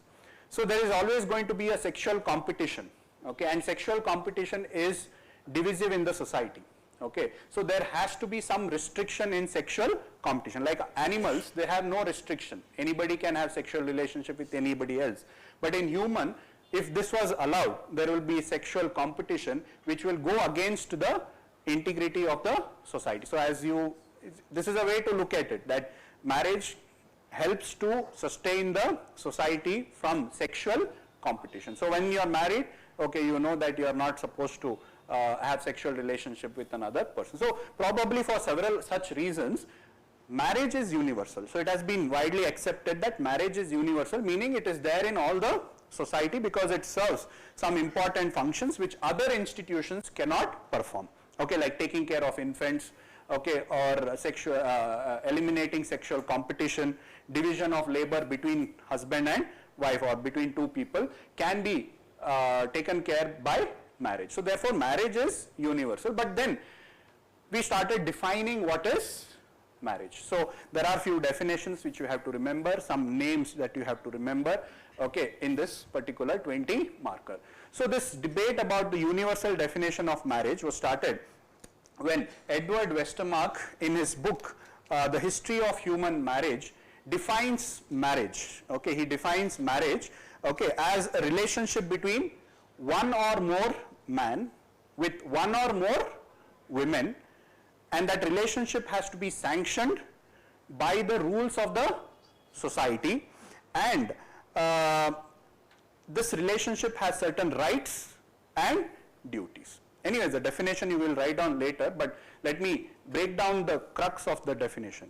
So he says marriage is a relationship between one or more man with one or more women, okay, which is recognized by the rules of the society and which accord certain rights and duties. Does it define marriage in our society? No? Why? Not more than one, basically. One or more. One is there, no? Yeah. No. Does it define our marriages? It does. Does it fit in our marriage? Does it fit in the definition? Yes. So in ours there could be one and one, or one and plurality also is there. It's allowed in India also, right? So plurality of wife can be there, okay, or plurality of husband can be there, okay, which is recognized by the rules of the society, whatever endogamy, exogamy rules, it has to adhere to that. And there are certain rights and duties. Husband has certain rights, husband has certain duties, wife has certain rights. So it defines that, yes. So he tried to give a definition which tries to address most of the Western countries and whatever. So he tries to define it that way. Then they start criticizing, no, this definition is not correct, okay, because for example among the Nuers, okay, in Africa, a pastoral society, Nuers. So among them we have women marriage, which is recognized by the society. What was his definition? One or more man with one or more women. But among the Nuers, it was just women marriage, and it was recognized. It was recognized. Now if we, from anthropology, we try to identify why, what is the reason behind it. It was found that among the Nuers, if a woman is not able to conceive a child, among the Nuers, if a woman after marriage is not able to conceive a child and is not able to provide a child for her husband's, that is patrilineal family, if he is not able to produce, so she is allowed to marry another woman, okay, and she will become the husband of that woman, and that woman is allowed to have a secret boyfriend and is able to have sexual relationship and get pregnant. And the child that is born to that woman, let's say the woman A is not able to conceive, so she takes another woman as a wife, okay, so let's say B, so she reproduces, has a child, but this child will be considered the child of the first union, A and her husband. So women marriages are allowed among the Nuers. Okay, so socially that is how it is. See, look at them. They are so advanced. We are so primitive, where we do not allow homosexuality, or we still, I mean maybe now because of Supreme Court etc. But otherwise we are so primitive. Europeans are so primitive, they don't allow homosexuality in many countries. You understood? See, that is what I am telling you. Anthropology makes you more open and realize that we are more primitive than the others. So this is seen among the Nuers, okay. Similarly, among the Nuers, you have ghost marriage. You have ghost marriage, okay, like how Aishwarya Rai got married to a tree, before marrying Abhishek Bachchan. So something like that. So in Nuers, there is something called as ghost marriage. Okay, you have no union between one man and the other man at all, like that. So what happens is, if the brother, okay, if the brother dies, okay, his younger brother will get married. Younger brother will get married to a girl, but and will reproduce and will have a child. But the child will be considered to be of that dead brother. I'll repeat again. So if a brother dies without a child, okay, brother dies before reproducing, before having a child, okay, his younger brother or some other brother will marry on behalf of him. So that marriage will be considered to be marriage with that ghost, with the dead brother. Are you able to understand? Let's say A and B are brothers, okay. A dies without a child. So B will marry on behalf of A. So let's say there is a girl X. Actually X is marrying A. Okay. So B will reproduce with X and have a child. This child will be considered that of A. So basically she is marrying, she is marrying the ghost. Because having a child and other things is very important there also. So everybody should have a child. So if he is dead before having a child, somebody else will step in and marry on behalf of him. So she is marrying actually the ghost. So ghost marriage. So where is the definition now? One person marrying a ghost, not another person. So even Nuers, it does not, this Edwards definition does not fit in. Similarly, among the Azande, there is man-man marriage. Man-man marriage is allowed among the Azande because of shortage of women, okay, and to provide companionship to other men. So, powerful men will take younger men, marry them, okay, and treat them as wife. So, man-man marriage is allowed among the Azandes. It is recognized by the society. So, the rules of the society allow such kind of marriage. Similarly, there is sham marriage, meaning marriage just for sexual reasons. There is no rights, there is no duties. That is why it is called as sham marriage. Similarly, concubinage marriage, meaning they will marry somebody, they will have relationship with somebody else. So, such kind of marriage is also legally recognized in that society. In Jamaican Negroes, sham marriage is allowed in Quackity, Red Indians marrying without any responsibility and duties. What did we define? Marriage is union with rights and duties. But in these two cases, there is no rights and no duties. So, therefore, this definition cannot define all the marriages that is found in the society. Later on, others also try to define marriage. So, you have Malinowski, you have Radcliffe Brown. These names will become very familiar later, their theories when we discuss. Now, you might be like, oh my God, so many names, but it becomes very familiar later on. Malinowski, Radcliffe Brown, and an anthropological publication called as Notes and Queries on Anthropology. So, they define marriage on the basis of parenthood. So, they say marriage is a union between two people such a way that a child born out of this union, okay, is having legitimacy in that society. Did you understand? So, here if a child is born without marriage, that person is not given legitimacy. So, they give importance to legitimacy of parenthood. So, union between two people such a way that if they reproduce, that child will be recognized by the society. Did you understand? So, what is marriage? Marriage is a union which recognizes parenthood. So, they defined it that way. Does it define our marriage? Yes. So, the union between two people having a child is recognized as a legitimate member of that society. Without marriage, they will not get legitimacy. So, it defines our marriage, it defines many other, almost 80% of the society's marriage is defined. But as I told you, among the Onatoa, Turkeys in Melanesia island, Australia, Melanesian island, you don't need marriage. See, look at them, they are so progressive. There is no need for marriage to recognize parenthood. All child, whether born out of union or outside, is given equal rights and legitimacy. So, therefore, that definition also does not fulfill all the marriages. Then Muldock comes up with the definition to define marriage as a social transaction. He says it like a contract. Okay, two people coming together, they live together, they have economic cooperation with each other, they form a nuclear family, and they have sexual monopoly over each other.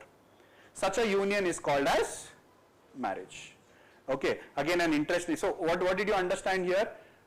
Union where there is residential cohabitation, matlab they live together. There is economic, economic sharing of labor, between the two. Matlab one takes care of each other like that.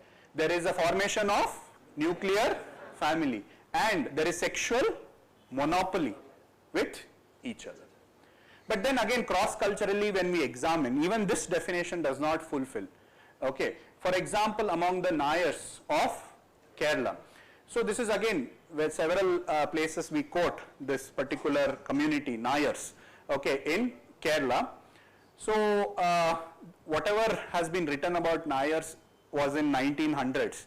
Today, it has undergone a lot of change and these things are not practiced there. But anyway, so over there, they have got two kinds of wedding or two kinds of ceremony. One is called as Talikattu Kalyanam and the other one is called as Sambandham. Okay. As soon as the girl turns of age, comes of age, matlab becomes mature. So, they are married off. Okay. So, the Nayar men one of the men is selected and he ties tali to that girl. That ceremony is called as talikattu kalyanam. After that, she is allowed to have sexual union with others. So there is no sexual monopoly. So she is allowed to have sexual, she is eligible for sexual relationship with other people. So that is known as sambandham. Okay, she is allowed to have sexual relationship with others. Okay, she reproduces, okay, because of such union. And the child that is born, however, is considered to be the child of the father who has tied, or the person who has tied the, being part of talikattu kalyan. So here, if you look at this, there's no sexual union, there's no formation of nuclear family, because it's a matrilineal society. Okay, Nayars is a matrilineal society, meaning they live with their, or it is mainly avanku local, meaning uncle. Avanku means uncle, mother's brother. So the children are taken care by mother's brother. It's very unique. See, let me explain to you. So there is a institution in Nayars called as Taravad. Your family, you know, right? You have father, mother, brother, sister, whatever. So that's your family, correct? Over there, the family is called as Taravad. What is a Taravad? Taravad is basically matrilineal, family, where only the sisters live together along with their brothers. So the brother will take care of whose children? His sister's children. His children will be taken care by whom? His wife's brother. His wife's brother. Did you understand? So Taravad is what? Matrilineally extended family. It's not a nuclear family, it's an extended family, matrilineal. That means all the sisters live with their brothers. So the children are taken care by the maternal uncle. Maternal uncle means mother's brother. Maternal uncle. So it's called as avanku local. Later we'll discuss. Don't worry about all that. It's a story. Enjoy the story. That's all. Okay. So it is so unique. So you have matrilineal extended. They are allowed to have sexual. That society, that family system is called as Taravad or Tavari. Okay. So this Taravad, the husband does not live. The person who has tied the tali does not stay there. Okay. Other visiting husband, visit the person who is having sexual relationship. The visiting husband is allowed to enter the Taravad, have sexual relationship and go. Okay. So that is actually legitimately allowed, or it is written so, okay, in the 1900s, whatever studies have been done. The head of the family is Karanavan, who is the eldest brother. Okay. So something like that. So among the Nayars of Kerala, this social transaction is not there. That means the husband who has had sexual relationship has no responsibility of the children. He has responsibility towards whom? His sister's children, not his own children. Okay, there is no economic, obligations there. Similarly, there is no residential cohabitation. There is no formation of nuclear family. There is no permanent sexual monopoly. Matlab, the husband does not have monopoly over the sexuality of the wife. Anybody else can have it. Okay, so that is Nayars. Similarly, in Israel, there is an institution called as kibbutz. When I say institution, don't think it's like a, like inside or something like that. Where, not like institution, and I told you, it's like family is an institution. So it's called as kibbutz. So kibbutz are basically in Israel like a dormitory. Okay, so children are not taken care by their family. Children are left in kibbutz, where all the children from that society is taken care. This kind is seen even in Indian tribes. Okay, dormitories are there among the Indian tribes, where as soon as they are born, they are taken care for a few months and then they are left in the dormitories. So basically they are dormitories. So again here, there is no nuclear family, there is no residential cohabitation, there is no economic obligation in the family. So kibbutz also does not fulfill this function. Okay. So then you have even Jamaican Negroes also. So they have sexual union, okay, and they leave. Okay. The mother will take care of the children. The father has no obligation towards the family. Okay. We might laugh at it, we're like how insensitive. But there it is a rule. There it is a norm. Okay. So it is very normal among them. Okay. So that is what is about the social transaction definition. Okay. Then similarly, William Stephens also says a marriage is a union which provides social legitimate sexual union. Matlab, it is a union which provides legitimacy to sexuality. But again, we can say in many society, marriage is not necessary for sexual union. Even without that, like in IAS, they can have you as a son. So this definition also does not fulfill. Next, Kathleen Gao. Okay, so she defines marriage. I have not given the verbatim of the definition, you will be writing down, but I am just talking about the crux of it. So she defines marriage as a union between two individuals. It can be male, female, female, female, male, male, whatever. Union between two or more individuals which is socially accepted. And the children born to that union should have legitimacy. So among the Onatowa and Trucks, as I told you, there is no need for union to get legitimacy to children.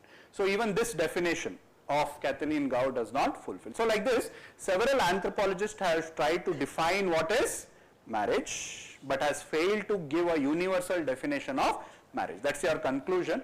For conclusion, Edmund Leach says that no, you can't define marriage. Rather, he says it's a bundle of rights.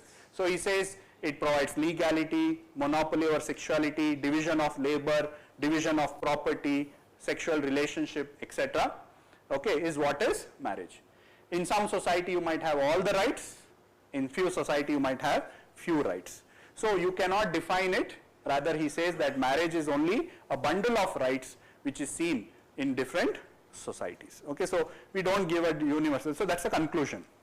We cannot give a universal definition because there is so much of diversity in marriage. Marriage is universal, but coming up with a universal definition is not possible.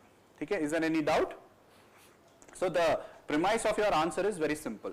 You give couple of definition and you say that it has not fulfilled the universality, because there are societies which does not come under the definition. That's the problem. So that's the question also, no? Problem of universal definition of marriage. Why it is a problem? Because you cannot define which fulfills all the societies. Okay?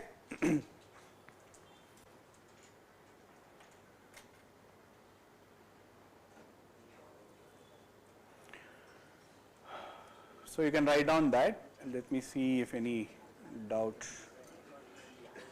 or too many discussion has taken place.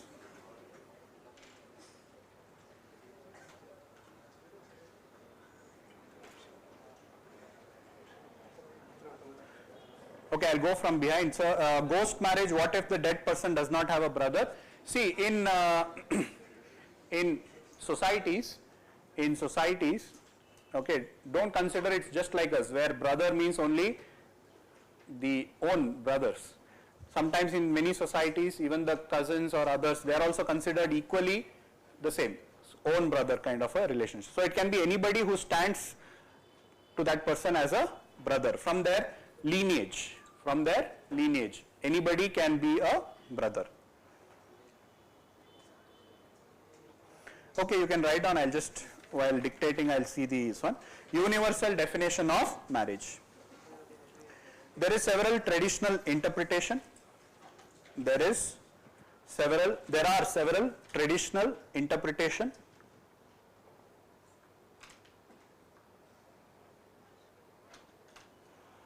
There are several traditional interpretation offering explanation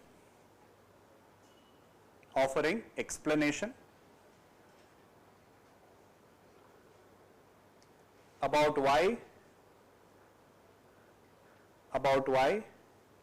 all human society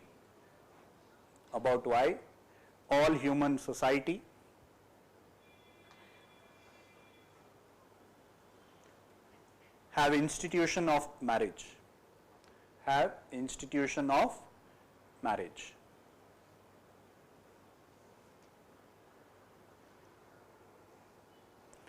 Each suggests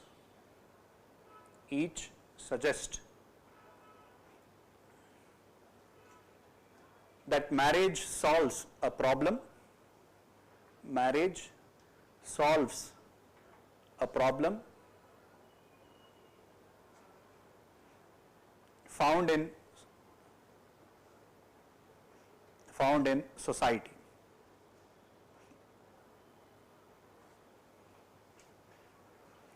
Next paragraph. Murdoch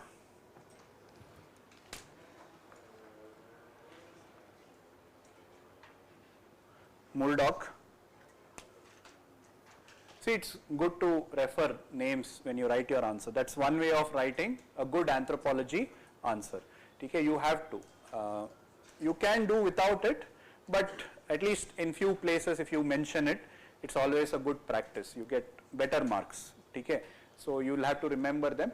There are like say around 25 names at the end of it which you might have to remember. Murdoch, for now you might be hearing it for the first time, but we will refer it several times. So about 25-30 names, that's all.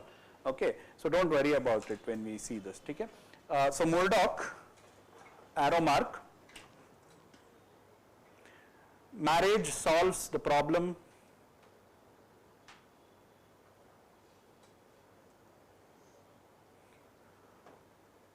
of how to share product, solves the problem of how to share the product of gender division of labor,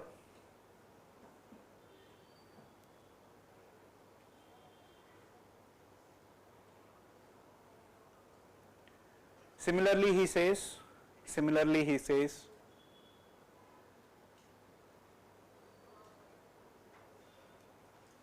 it addresses the care of infant. Similarly, he says it addresses the care of infant who is dependent for a long time.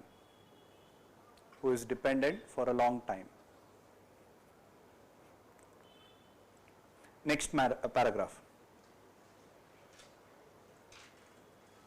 Linton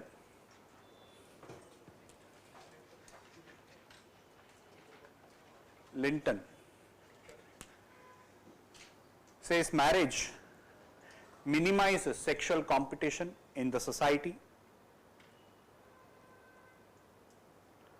Says marriage minimizes sexual competition in the society.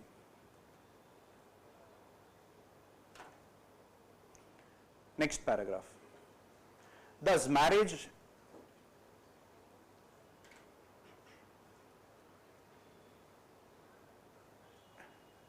is universal,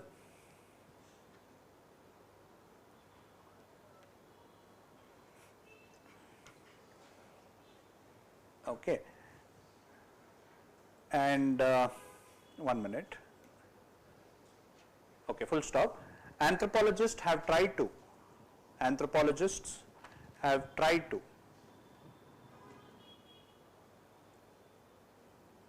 give a definition,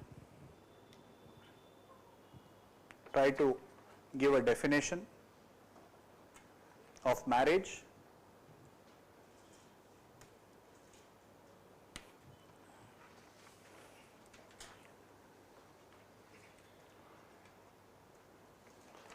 full stop. Next paragraph. The most frequently quoted definition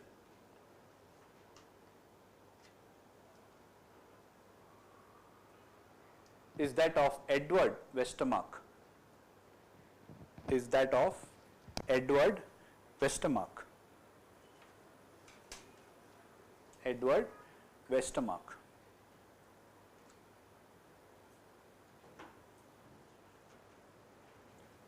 In his book,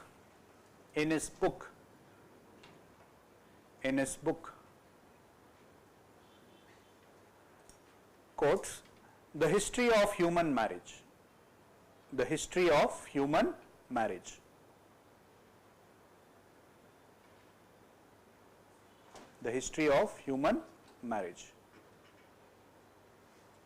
He defines marriage marriage as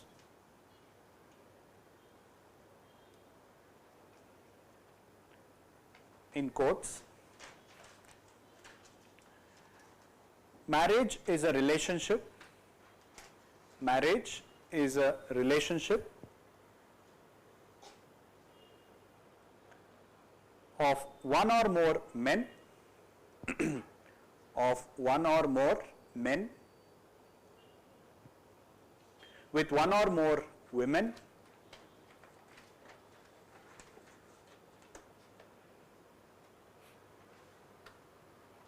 which is recognized by custom,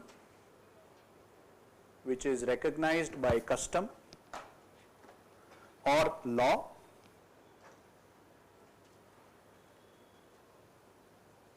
and which involves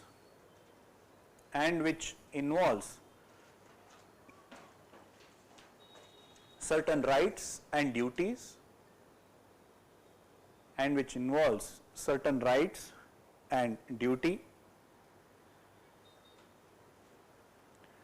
both in the case of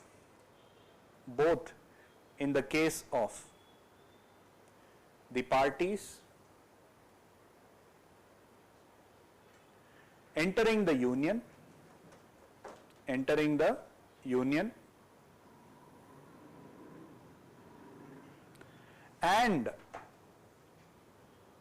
in case of children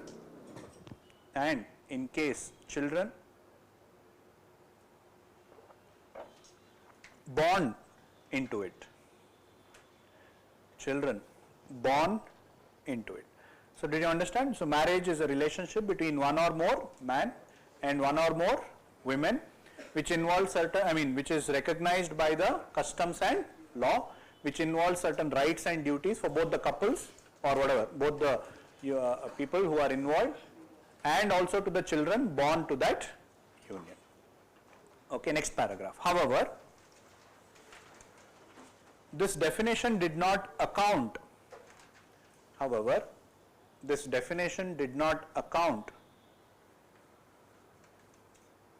for many ethnographic situations.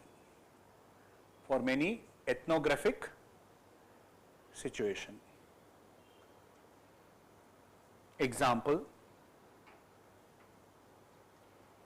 women marriage among the Nuers,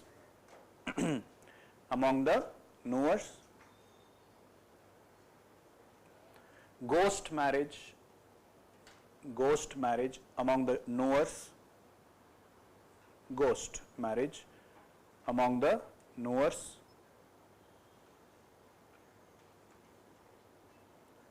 next, man marriage among the Azande. Azande is in Central Africa. Among the Azande.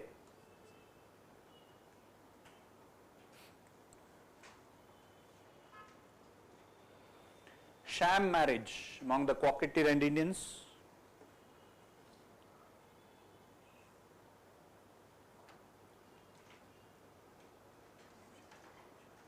So I told about that Kwakete Red Indian that time, the story. So again, these are all common examples which will be repeating. For now it is new, later you will find it very familiar. Kwakete Red Indians. Then concubinage union among the Jamaican Negroes. So there is a doubt. What is the purpose of concubinage? So over here it is only a sexual relationship. Okay, this is only for sexual relationship. So they come together only for sexual relationship. See, these are something which has to be written like that, but otherwise you can just think about even today's society, live-in relationship, right? So there is no marriage as such, correct? They have children. If not in India, at least in Western countries, these are accepted, single parent family, yes. So such kind of things are being recognized in Western countries. They also don't come under the definition of the universal definition of marriage given by Edward Westermarck. Did you understand? So you have even today modern society where you have live-in relationship, where there is no institute of marriage, but yet they are having children, they have rights and duties. Are you able to understand how you can relate the current context with this? Okay, so that is how we can write. Next.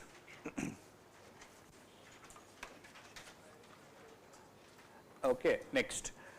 Malinowski and Radcliffe Brown. Malinowski and Radcliffe Brown. Next definition. All that you will write on your own. Radcliffe Brown, Malinowski gave the definition, all that filling you will do it now.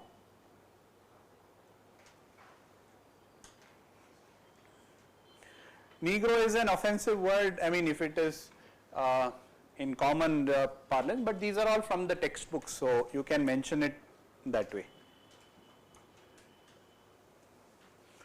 Alright, Malinowski and Radcliffe Brown. In quotes, marriage is a union of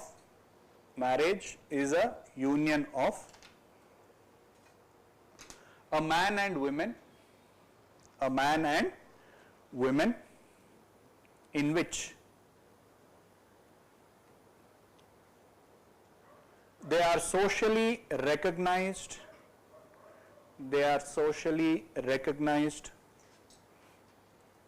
father and mother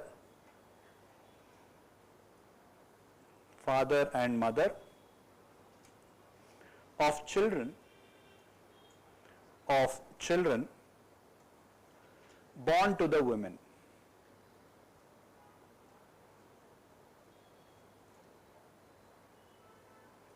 Okay, close the quotes. Similarly, notes and queries on anthropology.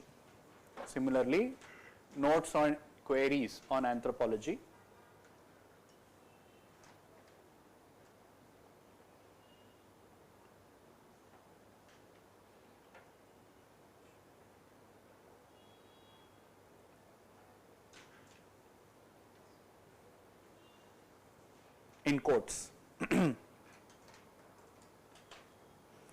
Marriage is a union between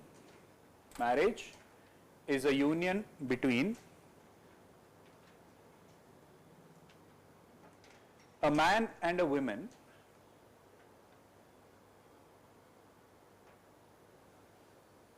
such that children born to the women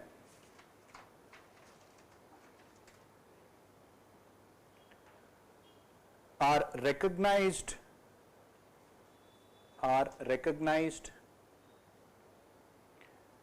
legitimate offspring.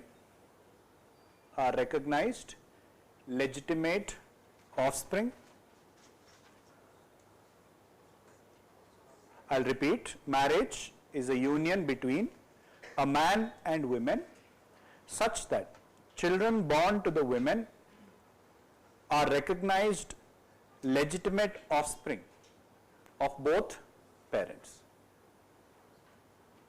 Close the quotes. Next paragraph. It tried to define more than 80% of marriage. It tried to define more than 80% of the marriage.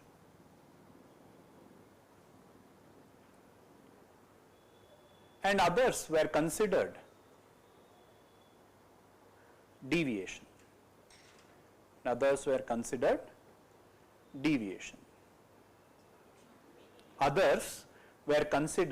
deviation from the definition. Others were considered deviation. These definition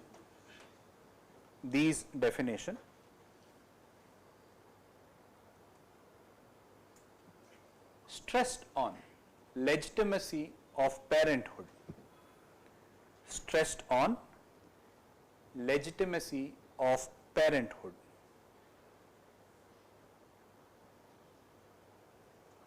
However, even this could not accommodate could not accommodate the institution of marriage,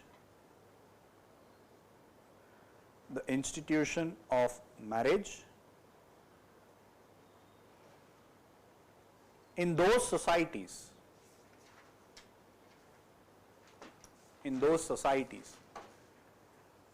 where marriage was not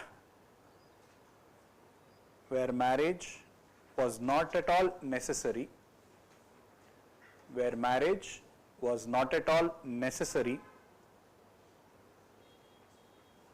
to get legitimacy to the children. Example, you can write that Onatowa and Turkeys in Melanesia.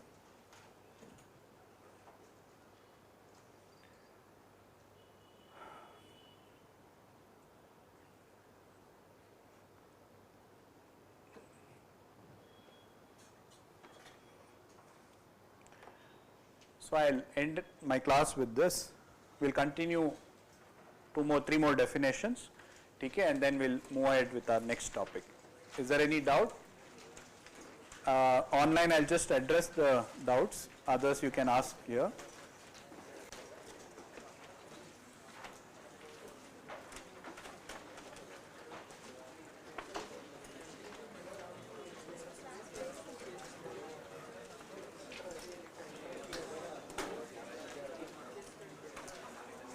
Yeah, I think these are just discussions. Fine. Anything, any doubt, online students, which I did not address? The names of the book.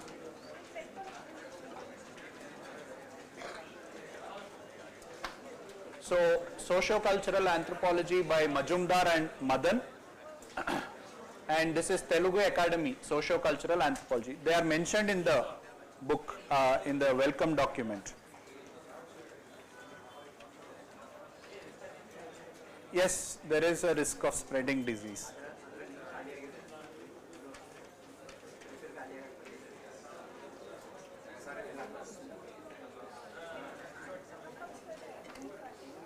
Try to define marriage and how can we use marriage as a source. No, it is a difference in various definition and the shortcomings of those definition. That's what we are focusing on. That's the problem. Because of the diversity in marriage, we are not able to give a universal definition. That's all. We don't have to conclude otherwise. We can conclude saying that so diverse marriage, we are not having a universal definition. All right. Okay. I'll see you tomorrow. Any other doubts?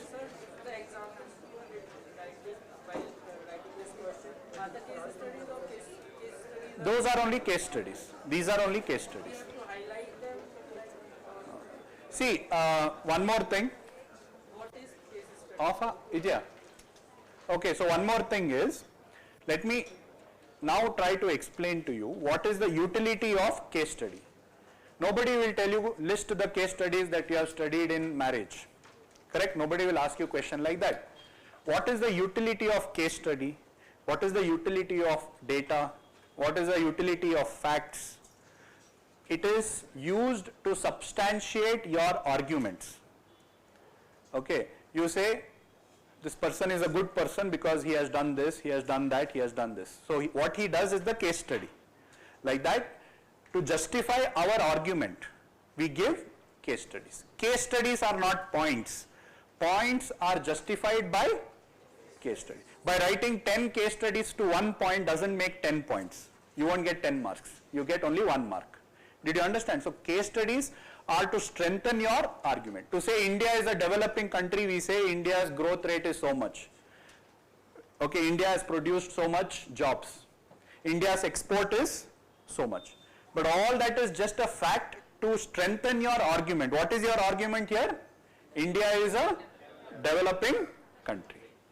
So that is just 1 point. You understood? So giving examples, case studies is just to strengthen your argument and use it accordingly.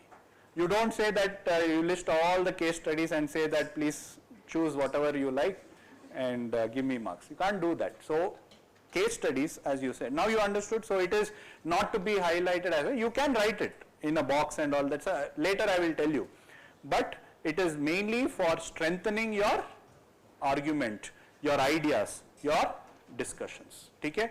Don't use it otherwise. All right? Fine. All right. Thank you. I'll see you tomorrow, guys.